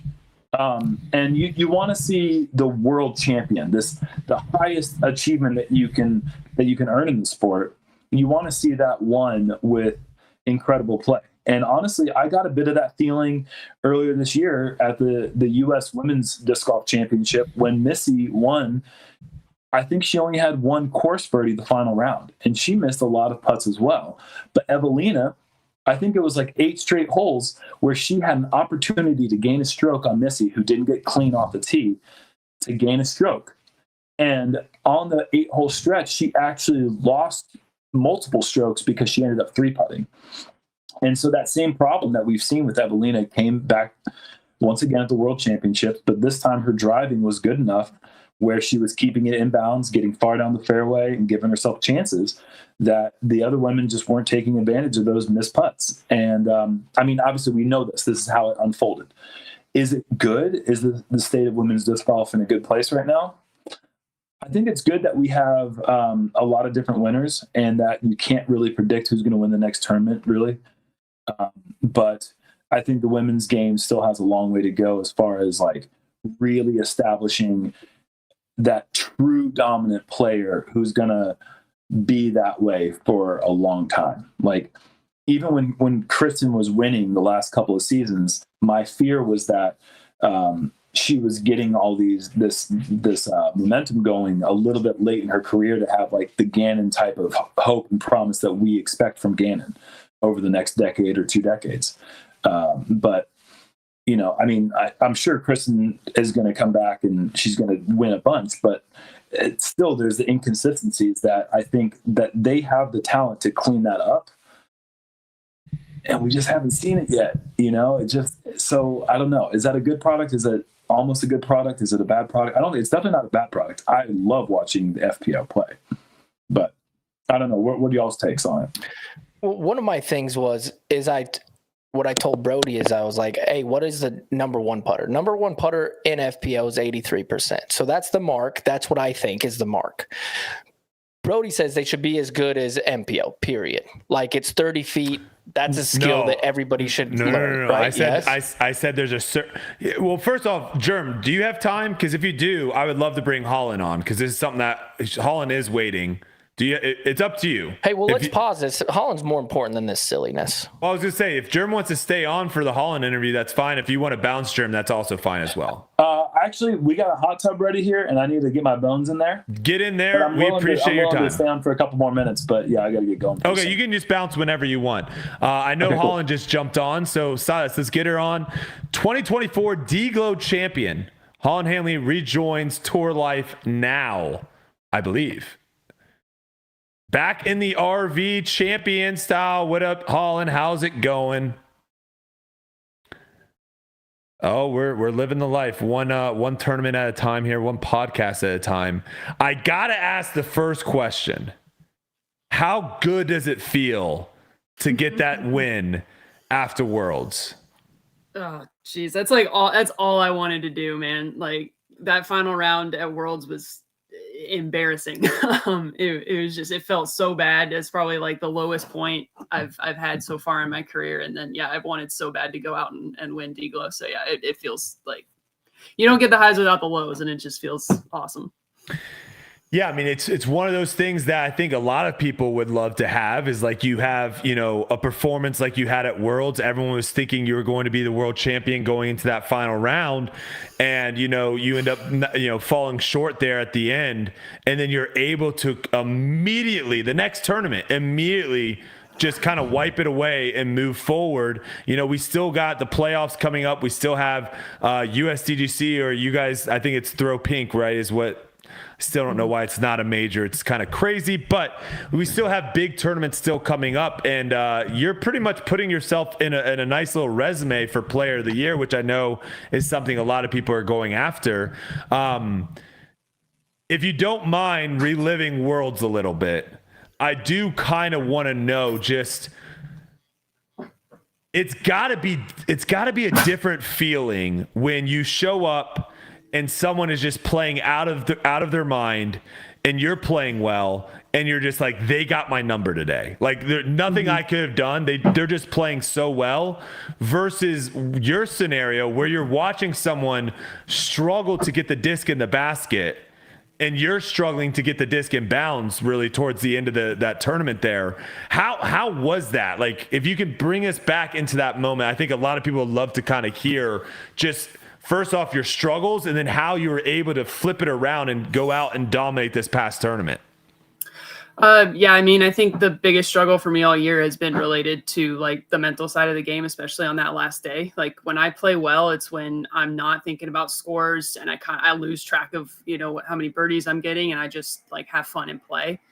And I don't think I was quite ready for how Worlds was going to how I was going to feel having the lead out round after round after round. Like it was, even though in my head I was like, oh, I'm handling it. Like I know what to do.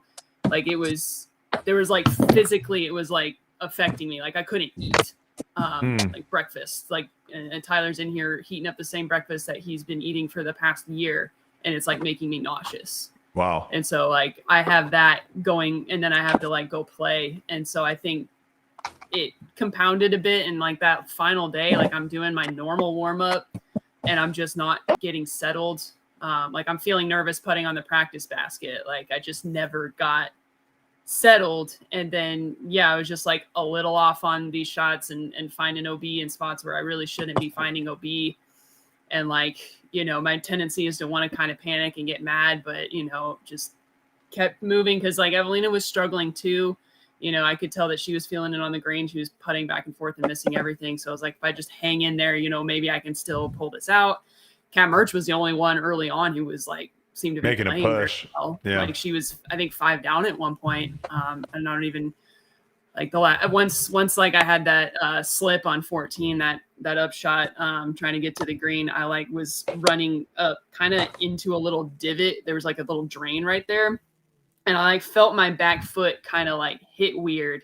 And it was one of those things where like I should have stopped, but the disc came out anyway. So early released, having to throw again, and then having to throw like a more understable disc for the approach, which is why I landed long side of the basket instead of high on the hill where I want to land, which of course that's exactly how I got that roll away. And then got the roll away again on 15, and it was kind of just over at that point. But, you know, the rollaways didn't even bother me. It was the very fact that like Evelina didn't really play that well. And that's not to take away from her. Like she won, you know, she played better than everyone else over the whole weekend, but like she didn't have her best game either. I think she shot like 1 up. Like if I had just shot even that day, I would have won.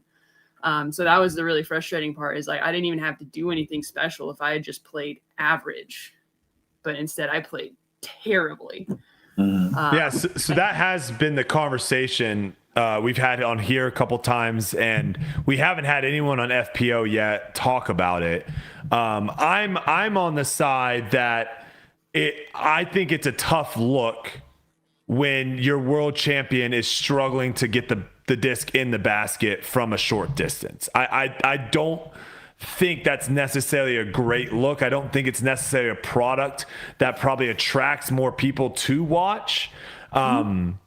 What's your kind of take on that? Yuli's on the opposite side. He thought, hey, we have no idea what's going to happen. This is kind of exciting.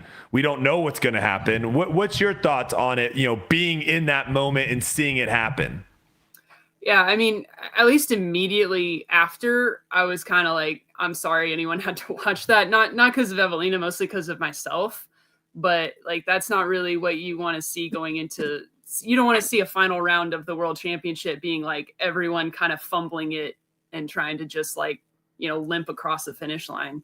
Yeah. I don't like it. I don't think it was a great look. But on the other side, like, you know, that's kind of how the course was for us. Is it was the OB was tight. There was a little bit of some randomness. And so the challenge was more, can you let it not like break you? You know, can you just keep going and keep trying? And that's, you know, what Evelina did.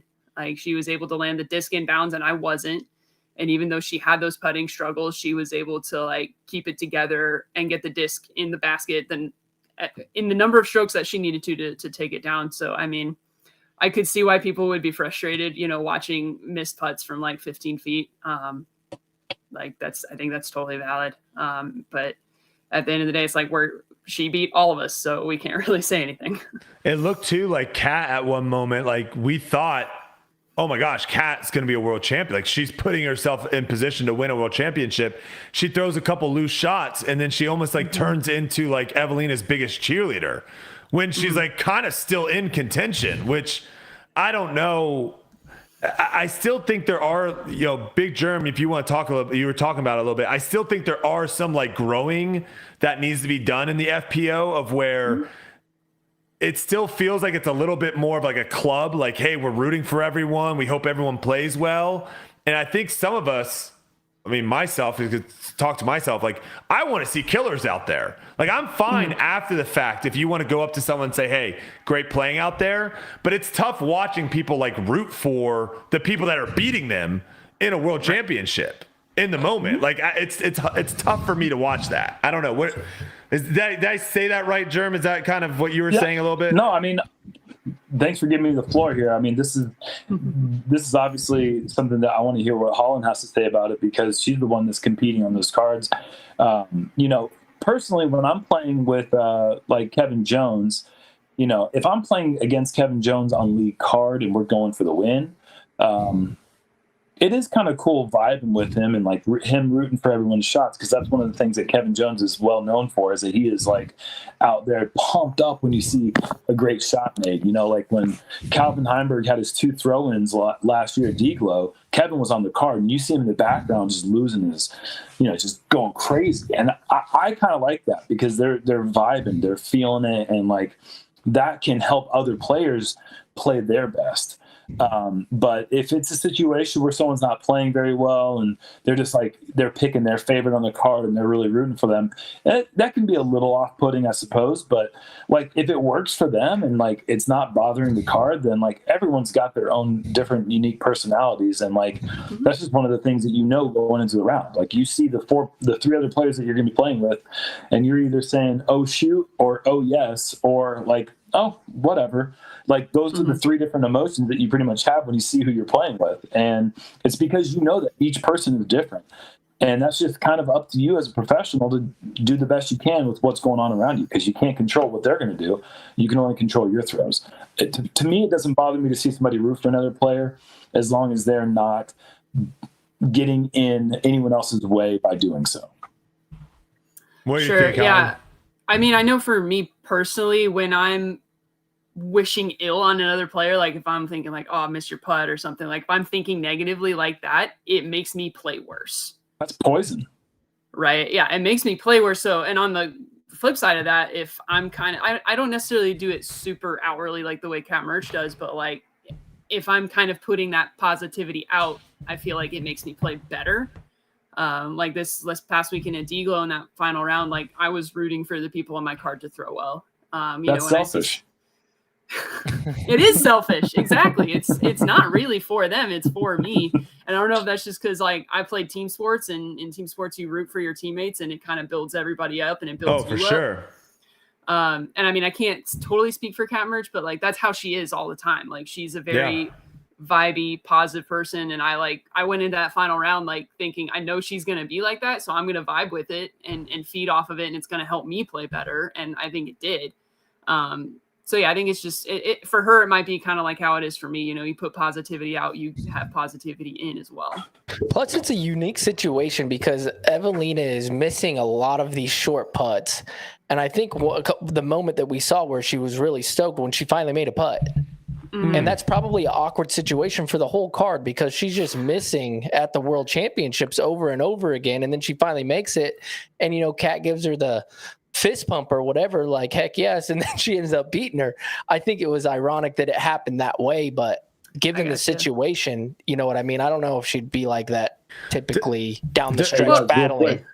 I just want to say, Holyn, congratulations on your win last week. I got to get out of here.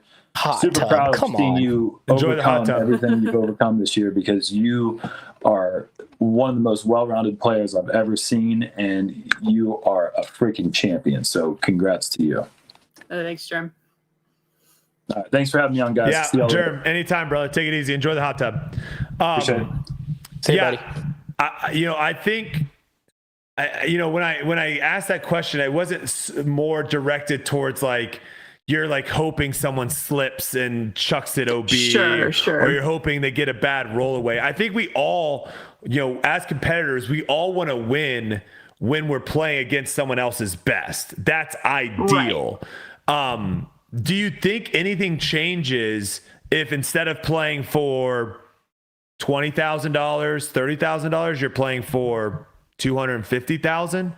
Do you think all of a sudden the money getting to does the money getting to a certain point and someone going like, wait a second, like if I beat this person, I make $200,000 more than if I don't beat them. Like you're throwing out a hypothetical. Does that change at all, you think? For maybe not for some people, but for others?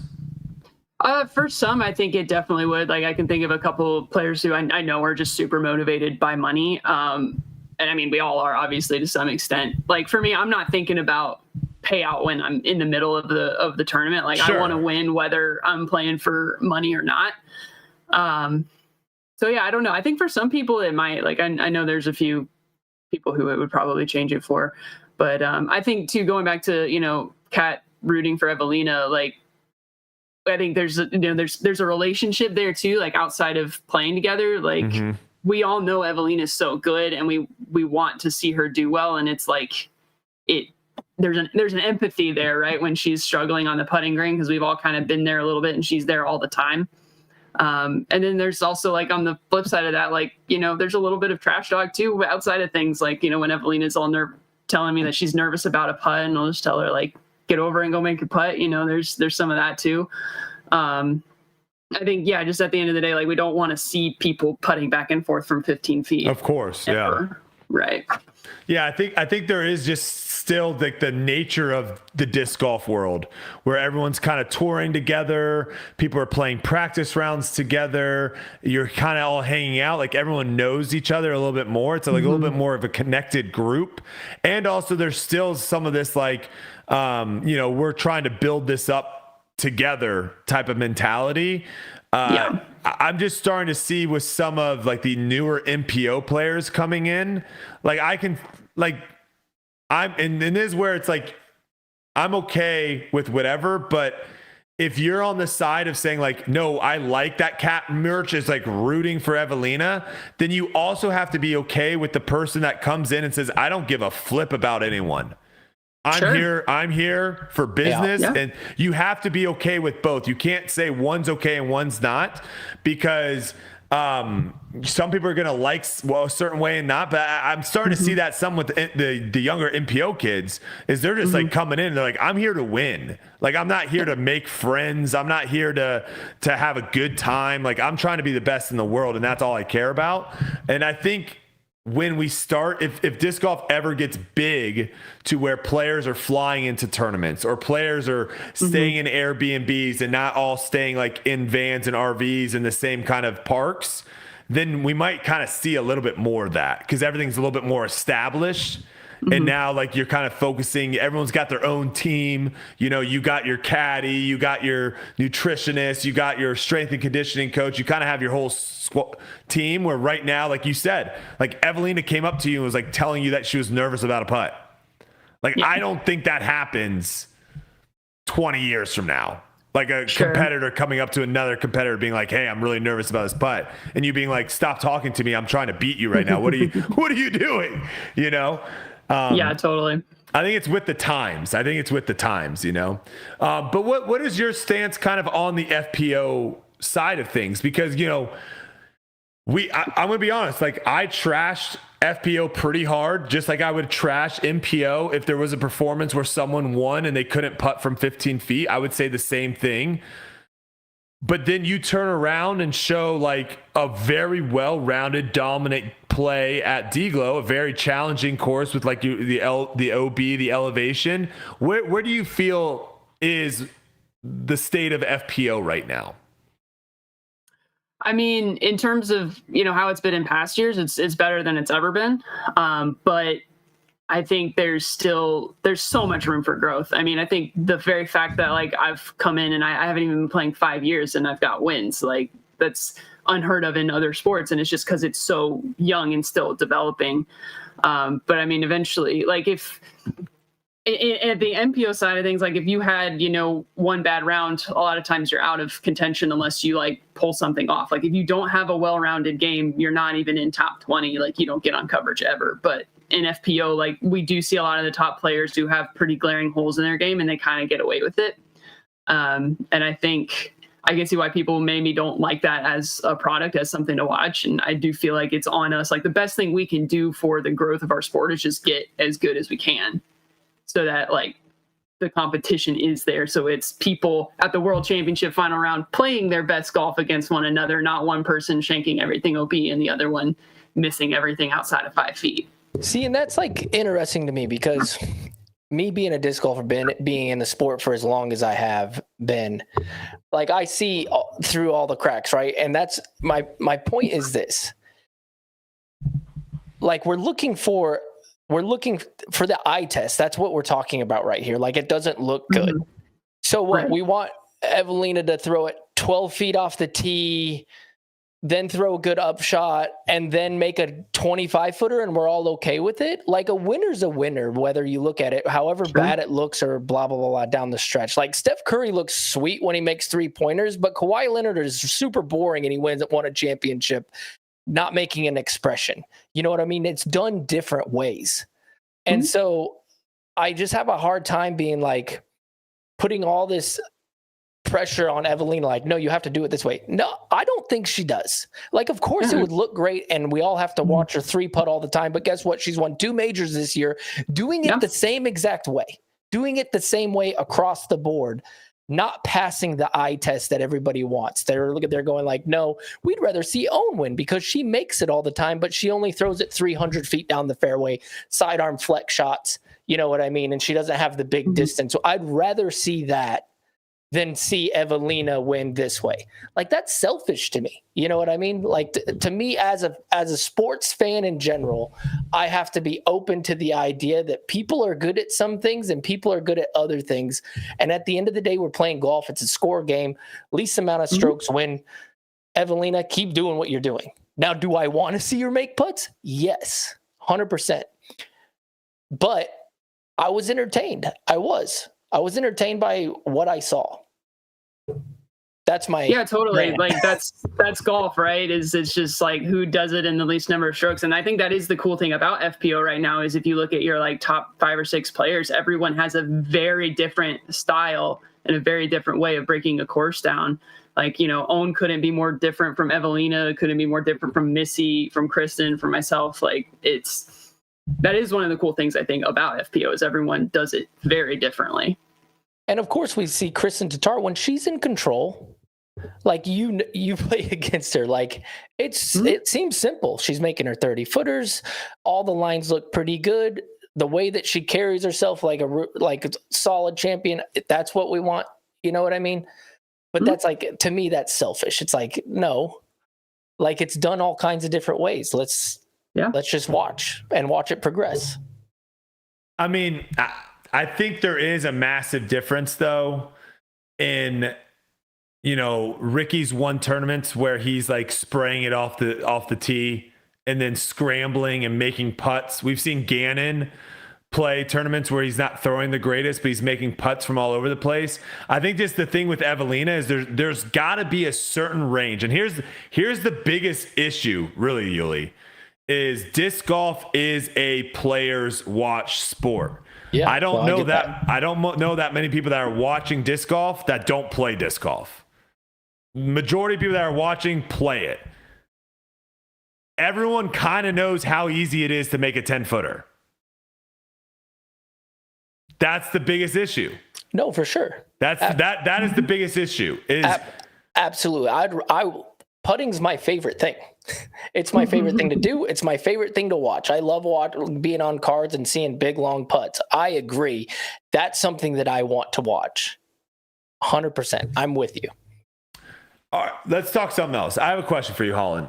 I want to talk a little bit because we're seeing kind of a massive change in some of these course layouts for FPO.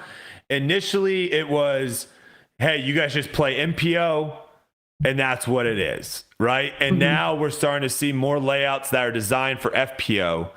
One thing that I think they're doing, which I'm not a huge fan of, is it seems like they're trying to make layouts to match the scores of the MPO scores.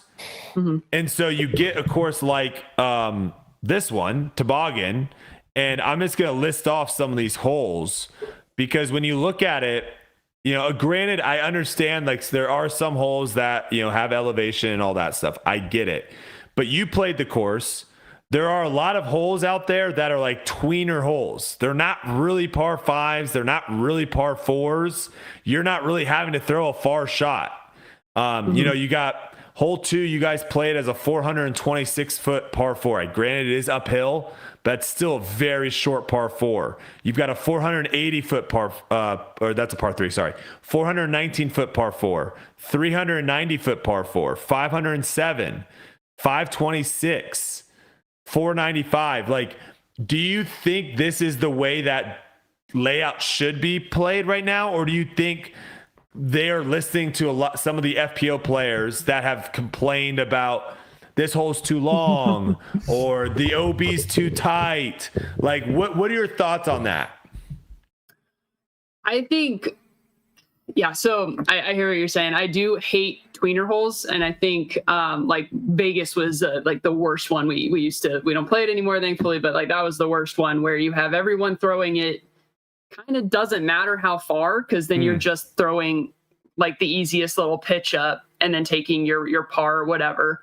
And then their solution was just add a stroke, which that doesn't change anything because you're still watching them play the hole the same way. When you have a par 4 or a par 5, you want to have you want the hole to demand 2 or 3 hard shots.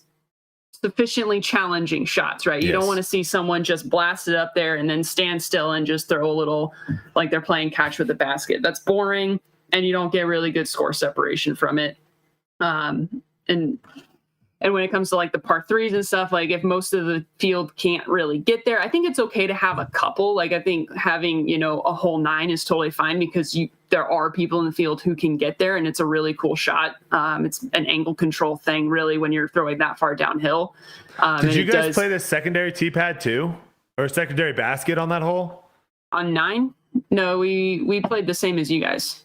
Okay. Am I thinking You're the right thinking hole? hole 10. Hole 9 is the downhill. Yes. Downhill par 3. The next hole, no. Sorry, the next hole is. What hole am I 10. Thinking of? Are you thinking of 8? It's the par 3 that you go through the tree. You're up high. You go through the 2 trees, and then to the right, and then there's a short basket in the fairway, and then there's one up on the little tier. Are you talking about 10? You're going uphill? No, downhill. you're going 13. downhill. You're talking about 13. I think so. Then 14 is the uphill par 3. Yes, you're talking about 13. 13, yeah. How did you? Oh, you guys played that as a 4? Mm-hmm. When it's in the secondary pin? Saw a couple eagles on it. Yeah, so if we throw it perfectly, we can generally get to like deep circle 2. I have seen players get a little closer, and so you can kind of give it a little bid, especially because you're kind of throwing into a little bowl. But yeah, that is kind of one where like you'll see people throw, a mid-range down to the opening. You'll see some people get more aggressive, but it does play as like one of our easiest holes. I think I'm talking about 11 actually. Go to 11, Silas. 11 it's the downhill par 3. Yeah. Now, did you guys change baskets here? No, we just played the short one all 4 rounds. Okay. And like, how was that for you? How do you feel like that distance wise was? She parked it. Yeah, I parked it. It's fine. For like the field, like if there are people complaining it's a 440-foot grand downhill, but it's a 440-foot par 3. Like, do you think right now the skill level that courses are asking enough of players? I guess is the question.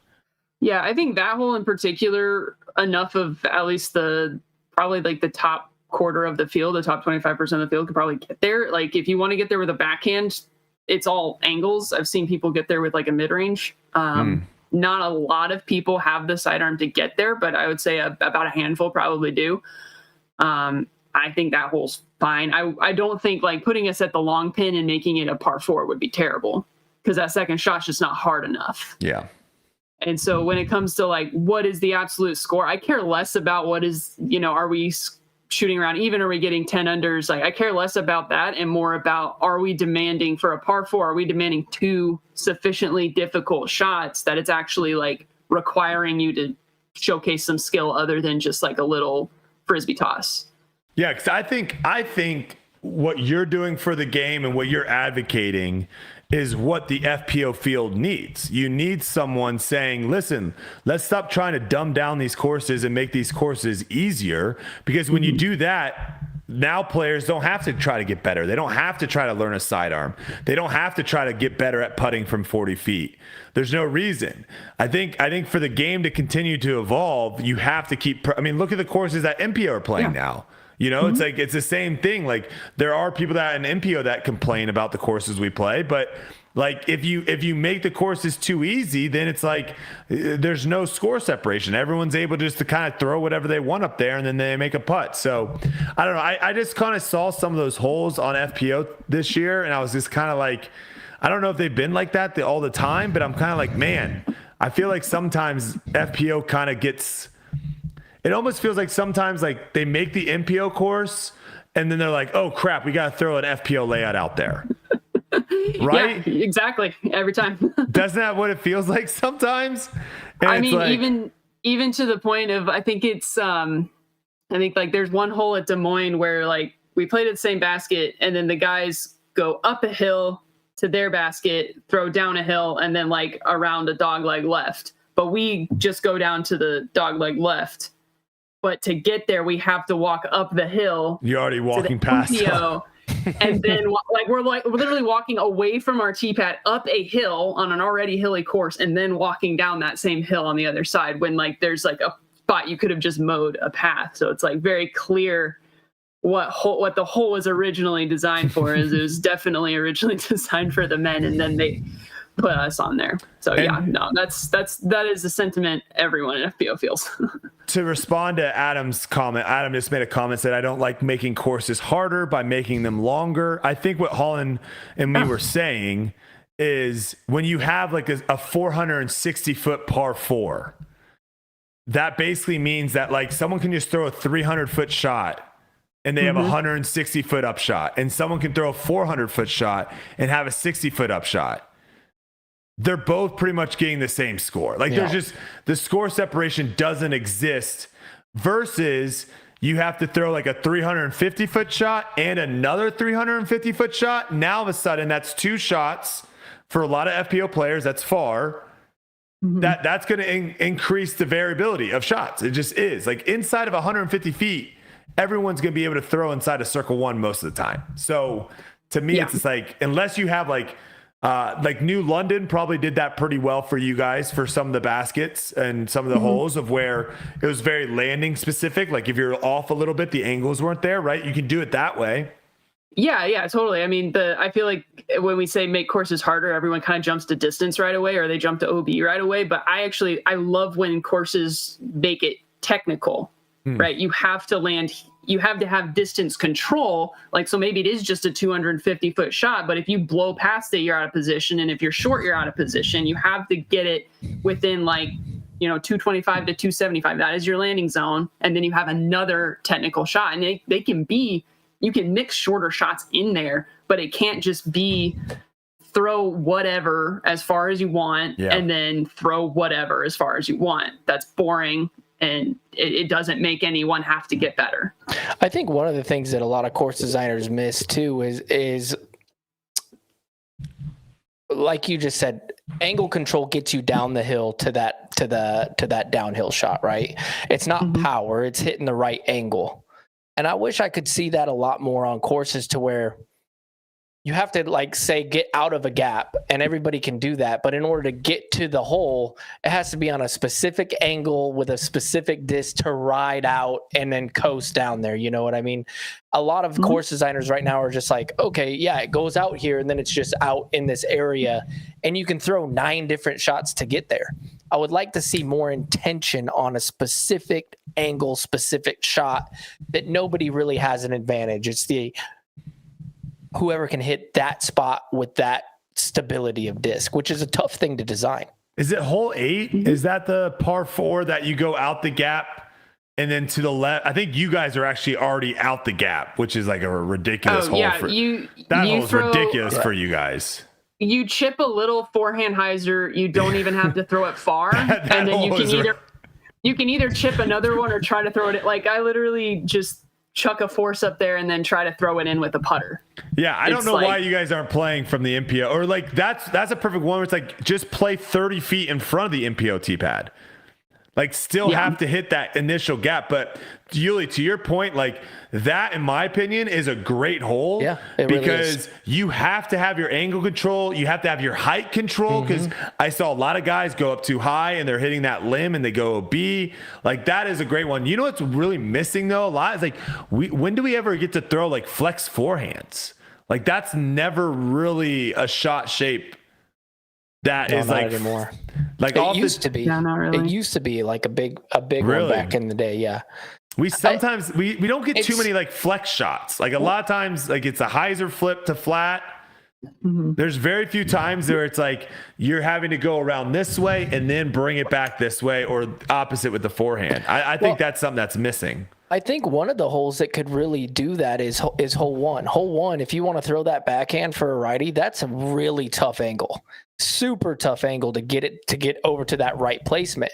Now, with the distance, that would be one where I would be fine with pushing it back a little farther, so that just the dumb sidearm hyzer isn't just the optimal play, right? If you want to get to that hole, it takes flexing something or hugging it tight if you're a lefty, and flexing something to get the distance to get over there. You know what I mean? Like, right now, it's so easy. The righty sidearm has such an advantage. Like, the shots that Isaac was throwing on that hole, or the one that goes down the hill and to the right down the chute. Which one is that? 13. He was throwing some crazy angles. And I would love to see that more, to where it's like, okay, this is a 4 shot. See, I think like hole 1, like I would love to see them make that a par 4. They've got all that. They got all that woods behind hole 2, the tee of hole 2. Why not make like a little landing zone that we have to throw in off the tee, and then have like a nice like corridor gap that you have to hit back into the woods, into a green. Like, to me, it's just like, I think there's a lot of times where we're missing, and this, to your point, Holyn, too, what you were saying of like, I don't like holes that you throw far and then you get to your disc and you throw far again.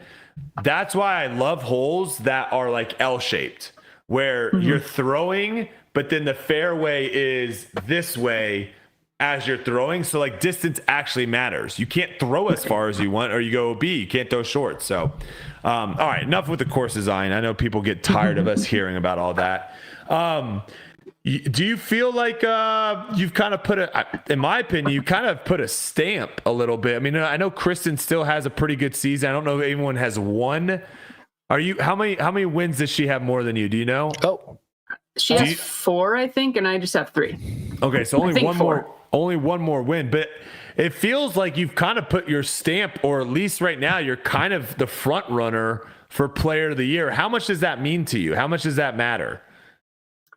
I mean, I honestly haven't even thought about it. I think Evelina's got 4 and Missy also has 4, if I'm not mistaken. So it's 3 players who have 1 more than me, and each of them has at least 1 major. So I don't know if I feel like I've earned front runner unless maybe I pick up another win or 2 at least. What is it? 9 tournaments in a row, top 5?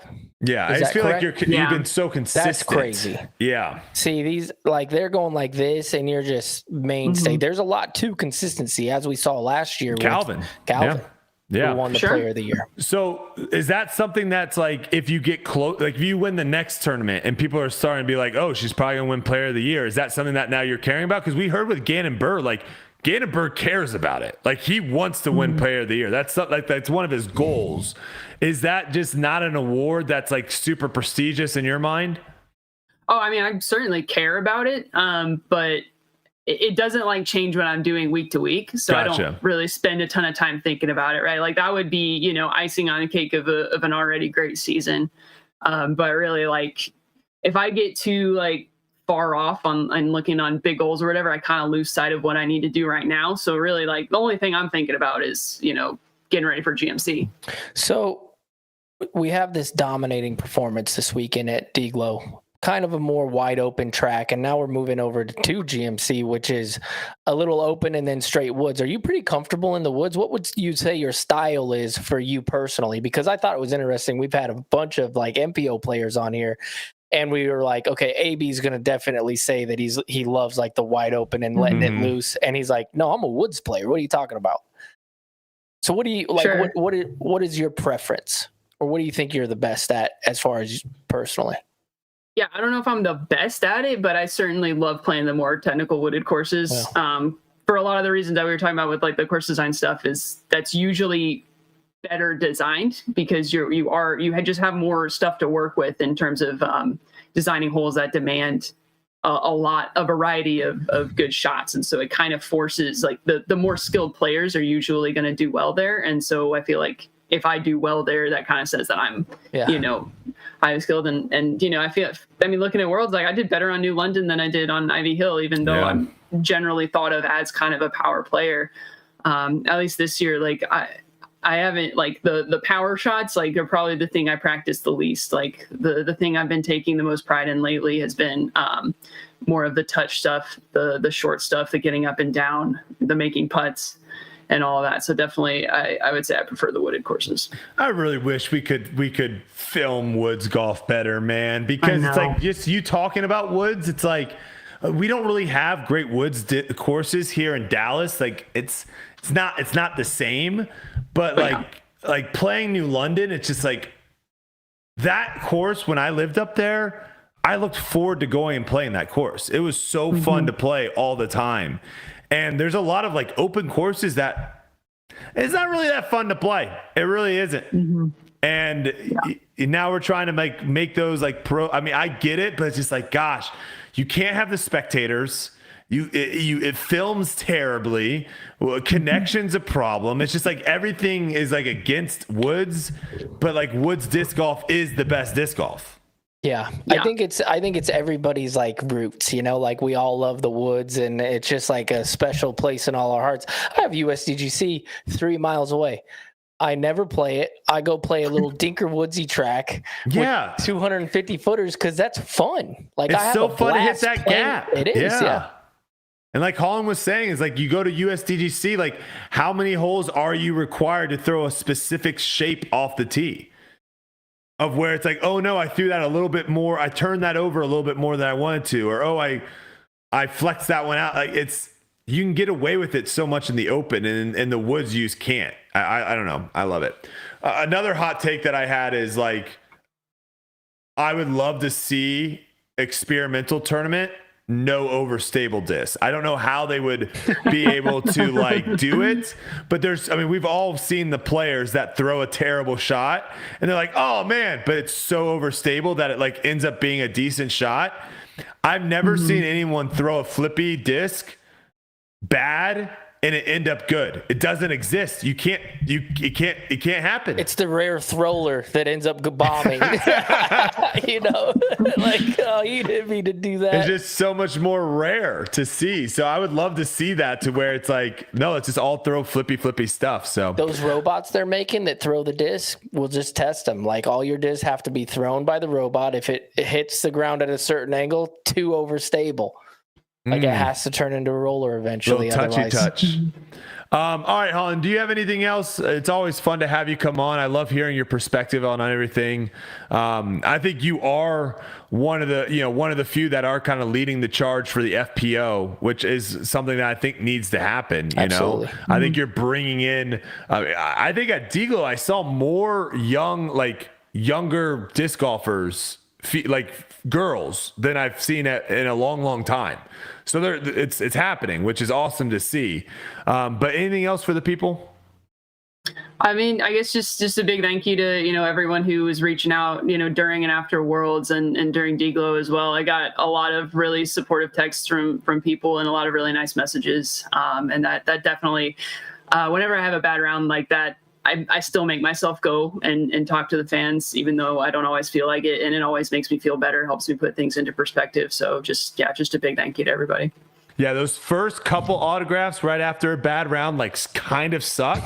And then once you get to like 5, 6, 7, then you see the smiles from people and they start telling you stories and you're like, you know what? It's okay. I'm going to be all right. Yeah. So Yeah. Any shout outs? You got anything going on with Discraft? Anything happening in the upcoming future here? Discs or apparel, anything like that?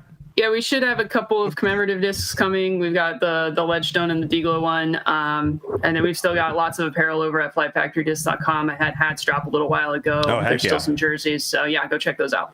Sweet. Hey, You got congratulations, anything man. else? Yeah, that was Thank you. awesome win, and good luck at GMC. Go get yourself a player of the year. You're right Yeah, there. come on. Let's see a push. Yes. Love to see it. Holyn, we appreciate it. Thank you so much for jumping on. All right, thanks guys. Bye. All right, take it easy. All right, there you have it. Your 2024 DGLO champion, Holyn Handley. Great perspectives. Oh, Always and awesome. yeah, no, always a great interview. Completely forgot. Silas, thank you so much. This podcast can't go on without Manscaped. Big thanks to our friends over there. All right, guys, it's the best time of the year. Football's back. We're talking NFL Sundays, college football Saturdays, and that glorious grind of fantasy football lineups. This is where your inner GM comes alive, setting the perfect fantasy roster, screaming at your TV, and making the last-minute waiver moves that either make you a hero or you're the guy everyone ridicules in the group chat. But listen, while you're over here making sure your fantasy team is dialed in, don't let your personal grooming become the guy that gets left on the bench. Let's be honest, no one wants to fumble their grooming routine. That's where Manscaped's Performance Package 5.0 Ultra comes in, acting as your all-in-one grooming playbook, from keeping things sharp down below with the Lawnmower 5.0 Ultra to take care of those rogue nose and ear hairs. Yuli, I was plucking ear hairs, I don't know, this might be TMI, but I am getting old to where I feel like hair is starting to grow places that I didn't used to grow. I was plucking ear hairs, and it's very difficult. I have a very big ear canal, and thanks to my my Manscaped package, it makes it so much easier with the Weed Whacker 2.0. This is the lineup that you'll keep you looking and feeling like a champ on and off the field. Join the over 10 million men worldwide who trust Manscaped and get ready for kickoff by heading over to manscaped.com. Use the code TOURLIFE for 20% off plus free shipping. Trust me, you'll be drafting the real MVP of the grooming this season. The Lawnmower 5.0 Ultra Groin and Body Hair Trimmer is the franchise player of the year grooming roster with precise trimming capabilities. The Lawnmower 5.0 Ultra is built for performance. It's reliable, efficient, and gets the job done without fumbling. Whether it's for date night, a weekend tailgate, or just everyday grooming, this is the tool you'll want on your squad. Get 20% off plus free shipping with the code TOURLIFE at manscaped.com. That's 20% off plus free shipping with the code TOURLIFE at manscaped.com. Stay on top of your grooming game and be ready for anything the season throws your way. Hey, And man, that stuff works. Hey, look at you just got Manscaped. yours. Manscaped. Yeah. Hey, and Sarah tells me I get the thing, and she goes, "You need to get those nose hairs." Oh. I'm like, "Oh man, you're so right." So No, very it's nice. useful. Very useful. I don't like Kelsey, because the height difference, she's got a little bit of an upward angle when we talk, and sometimes she just goes in there and tries to pluck one, and let me tell you, that doesn't Makes feel me good. sneeze. Yeah, oh, it does. Yeah. It makes me also get like a runny nose. Yeah. Like I sometimes get like some mucus Emotional. going. Yeah, a little emotional up there. Let's see. Do we have anything else to talk about, chat? Did we miss anything? Silas, did we miss anything? Did we have anything from Edwin that we didn't throw up? I know we had big germs. Let's. Okay, well let's throw up big germs actually, because I know we forgot about him. So maybe he's still watching in the hot tub. Let's see what big germ is. Look at that photo of this guy. All right, scoring 84, power 90. All right. I mean, he throws far. Let's be honest. Yeah. Some people don't think so. Accuracy 81, scramble 86, putting 86, overall 85.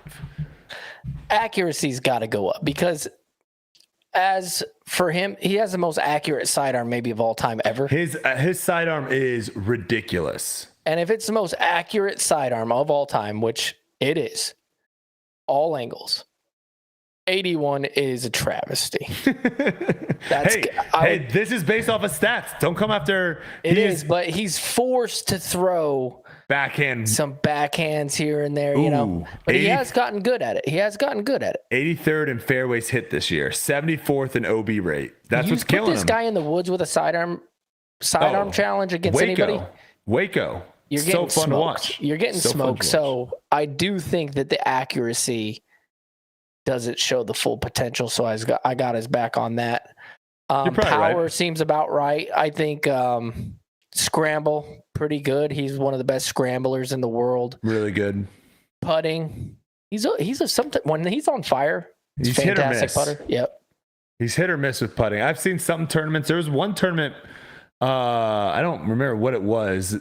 All I can remember is they were playing in the outfield of like a baseball field at a tournament for one of the holes. For some reason, that's what's sticking to me.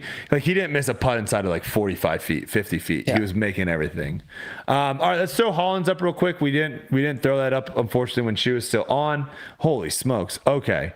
Scoring 99, power 97, accuracy 95, scramble 92, putting 95, overall 95. Jeez. Is that the highest? It's got to be the highest. We haven't had Evelina on, and I would think Evelina would be up there too, but I'm sure Evelina's putting knocks her down quite a bit. Yeah, that's true. Scoring 99, I feel like that's kind of high. She's the highest scorer. She's the best at scoring, I guess. Then we just give her 100. No, you can't go triple digits. You can't give 100. No, you can't go. Yeah, you can't go triple digits in Madden. It locks up at 99. Yeah, 99. Yeah, number one in birdie rate, or number two in birdie rate. Sorry, number two in birdie rate. Wow. Yeah, impressive stuff. We'll see what she does. I mean, we got GMC, MVP, throw I like her pink. chances. I like her chances. And I text you about this. Oh boy. I told you. Yeah. I told you. Kristen comes back. She's going to have a hard time. I told you she's going to have a hard time because she took time off. Everybody gains confidence. And now all kinds of different players are winning. That's all. But no, there's no buts. There is a but. There's no buts. There's a little bit of a but. No. There's a tiny but. Is she playing as good as she was? It doesn't matter, Brodie. When you're playing so good, okay, and there's no pressure because everybody is so scared of you, okay, you can play with that sort of confidence and you're in the zone. You're cruising. She lets these other people feel the winning circle. She's not going to have that intimidating factor over them. Man.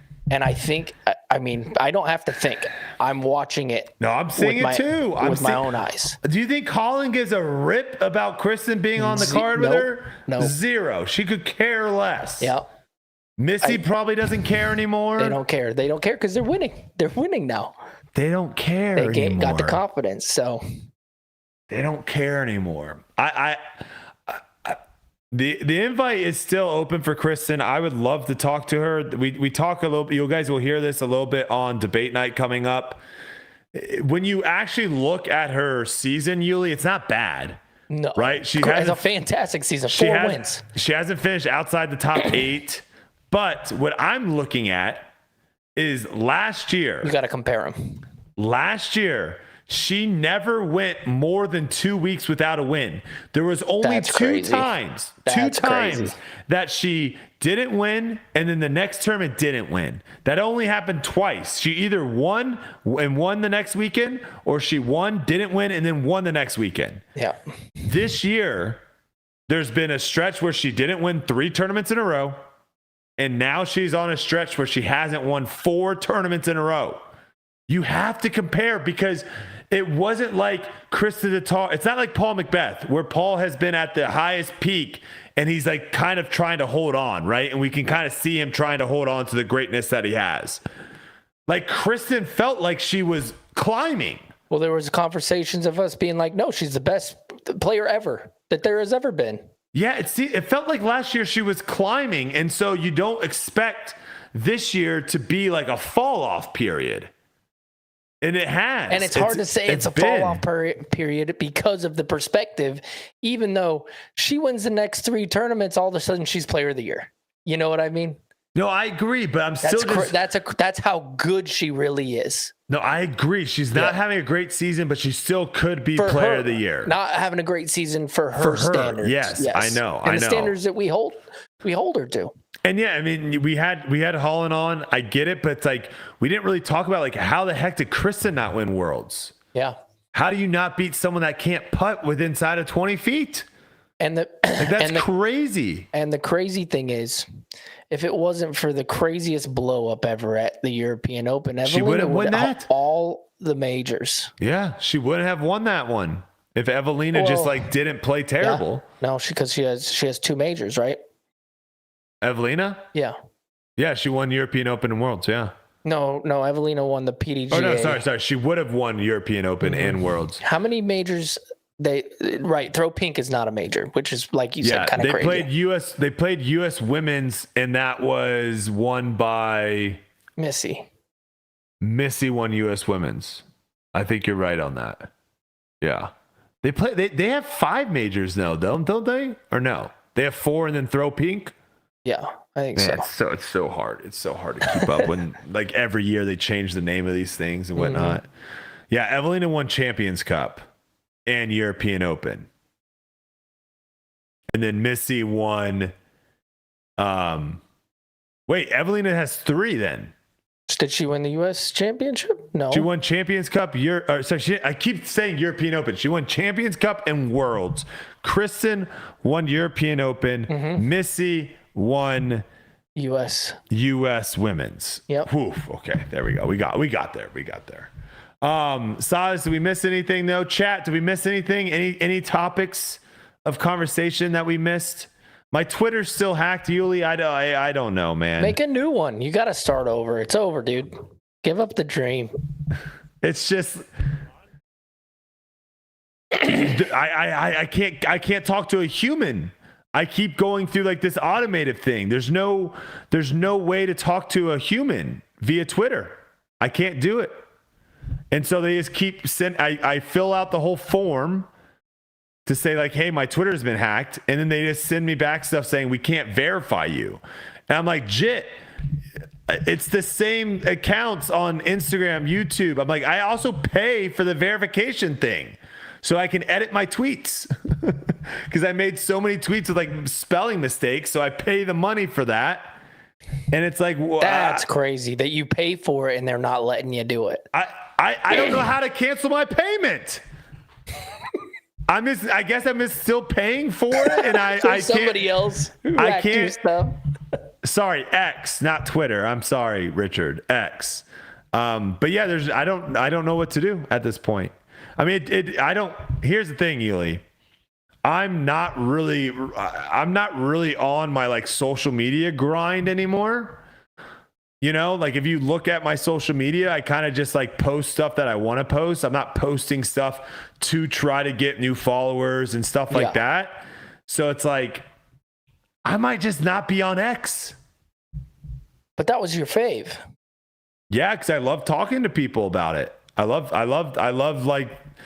being able to post something and then have people respond to it. Yeah. But like, I don't want to have to grind to get followers again on it. You know what I'm saying? Like I don't think you would have to. The people who want to hear your takes and stuff are going to get on there and they're going to get shared, and it won't take very long. You don't even have to try, and you'll be able to get your stuff out there. We'll see. It has been a little nice, honestly, not being on Twitter for a month.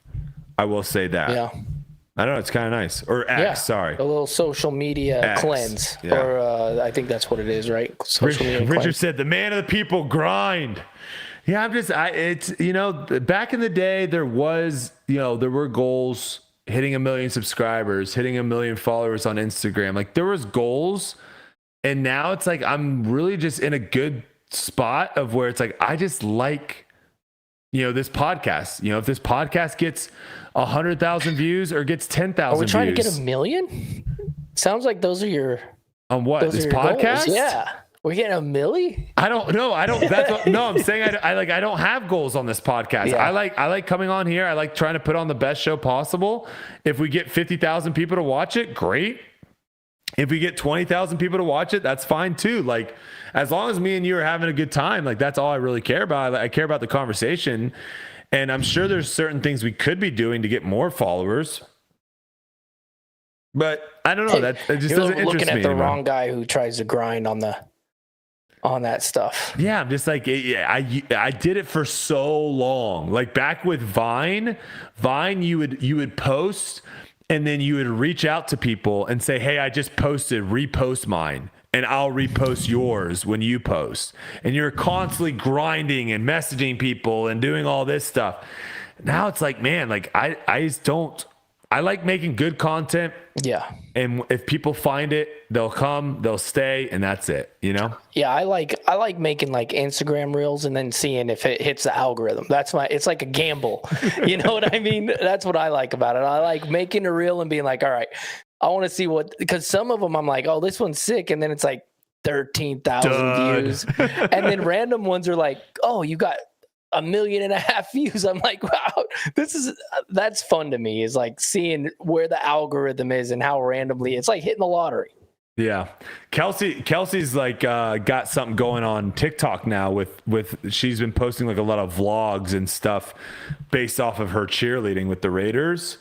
And like she's got some that are like 500,000, 700,000 views. Like she's been popping off with like just random videos over there. So yeah, you're right. It's like once you get into a certain algorithm, it just feeds the same people that content over and over again. So, but hey, we appreciate you guys. Thank you guys so much for listening every week. All of our live listeners here on YouTube, we appreciate you guys.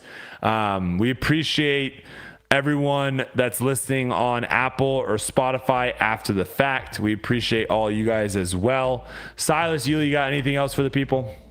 Silas, make sure you clip something on here so we can hit that algae, man. No, Silas has been killing it with the YouTube videos. But we need that millie. Silas has been killing it with the YouTube videos. That's for sure. We appreciate Silas big time. Yeah. Thanks for grinding, buddy. Thank you guys so much. We'll see you guys next week.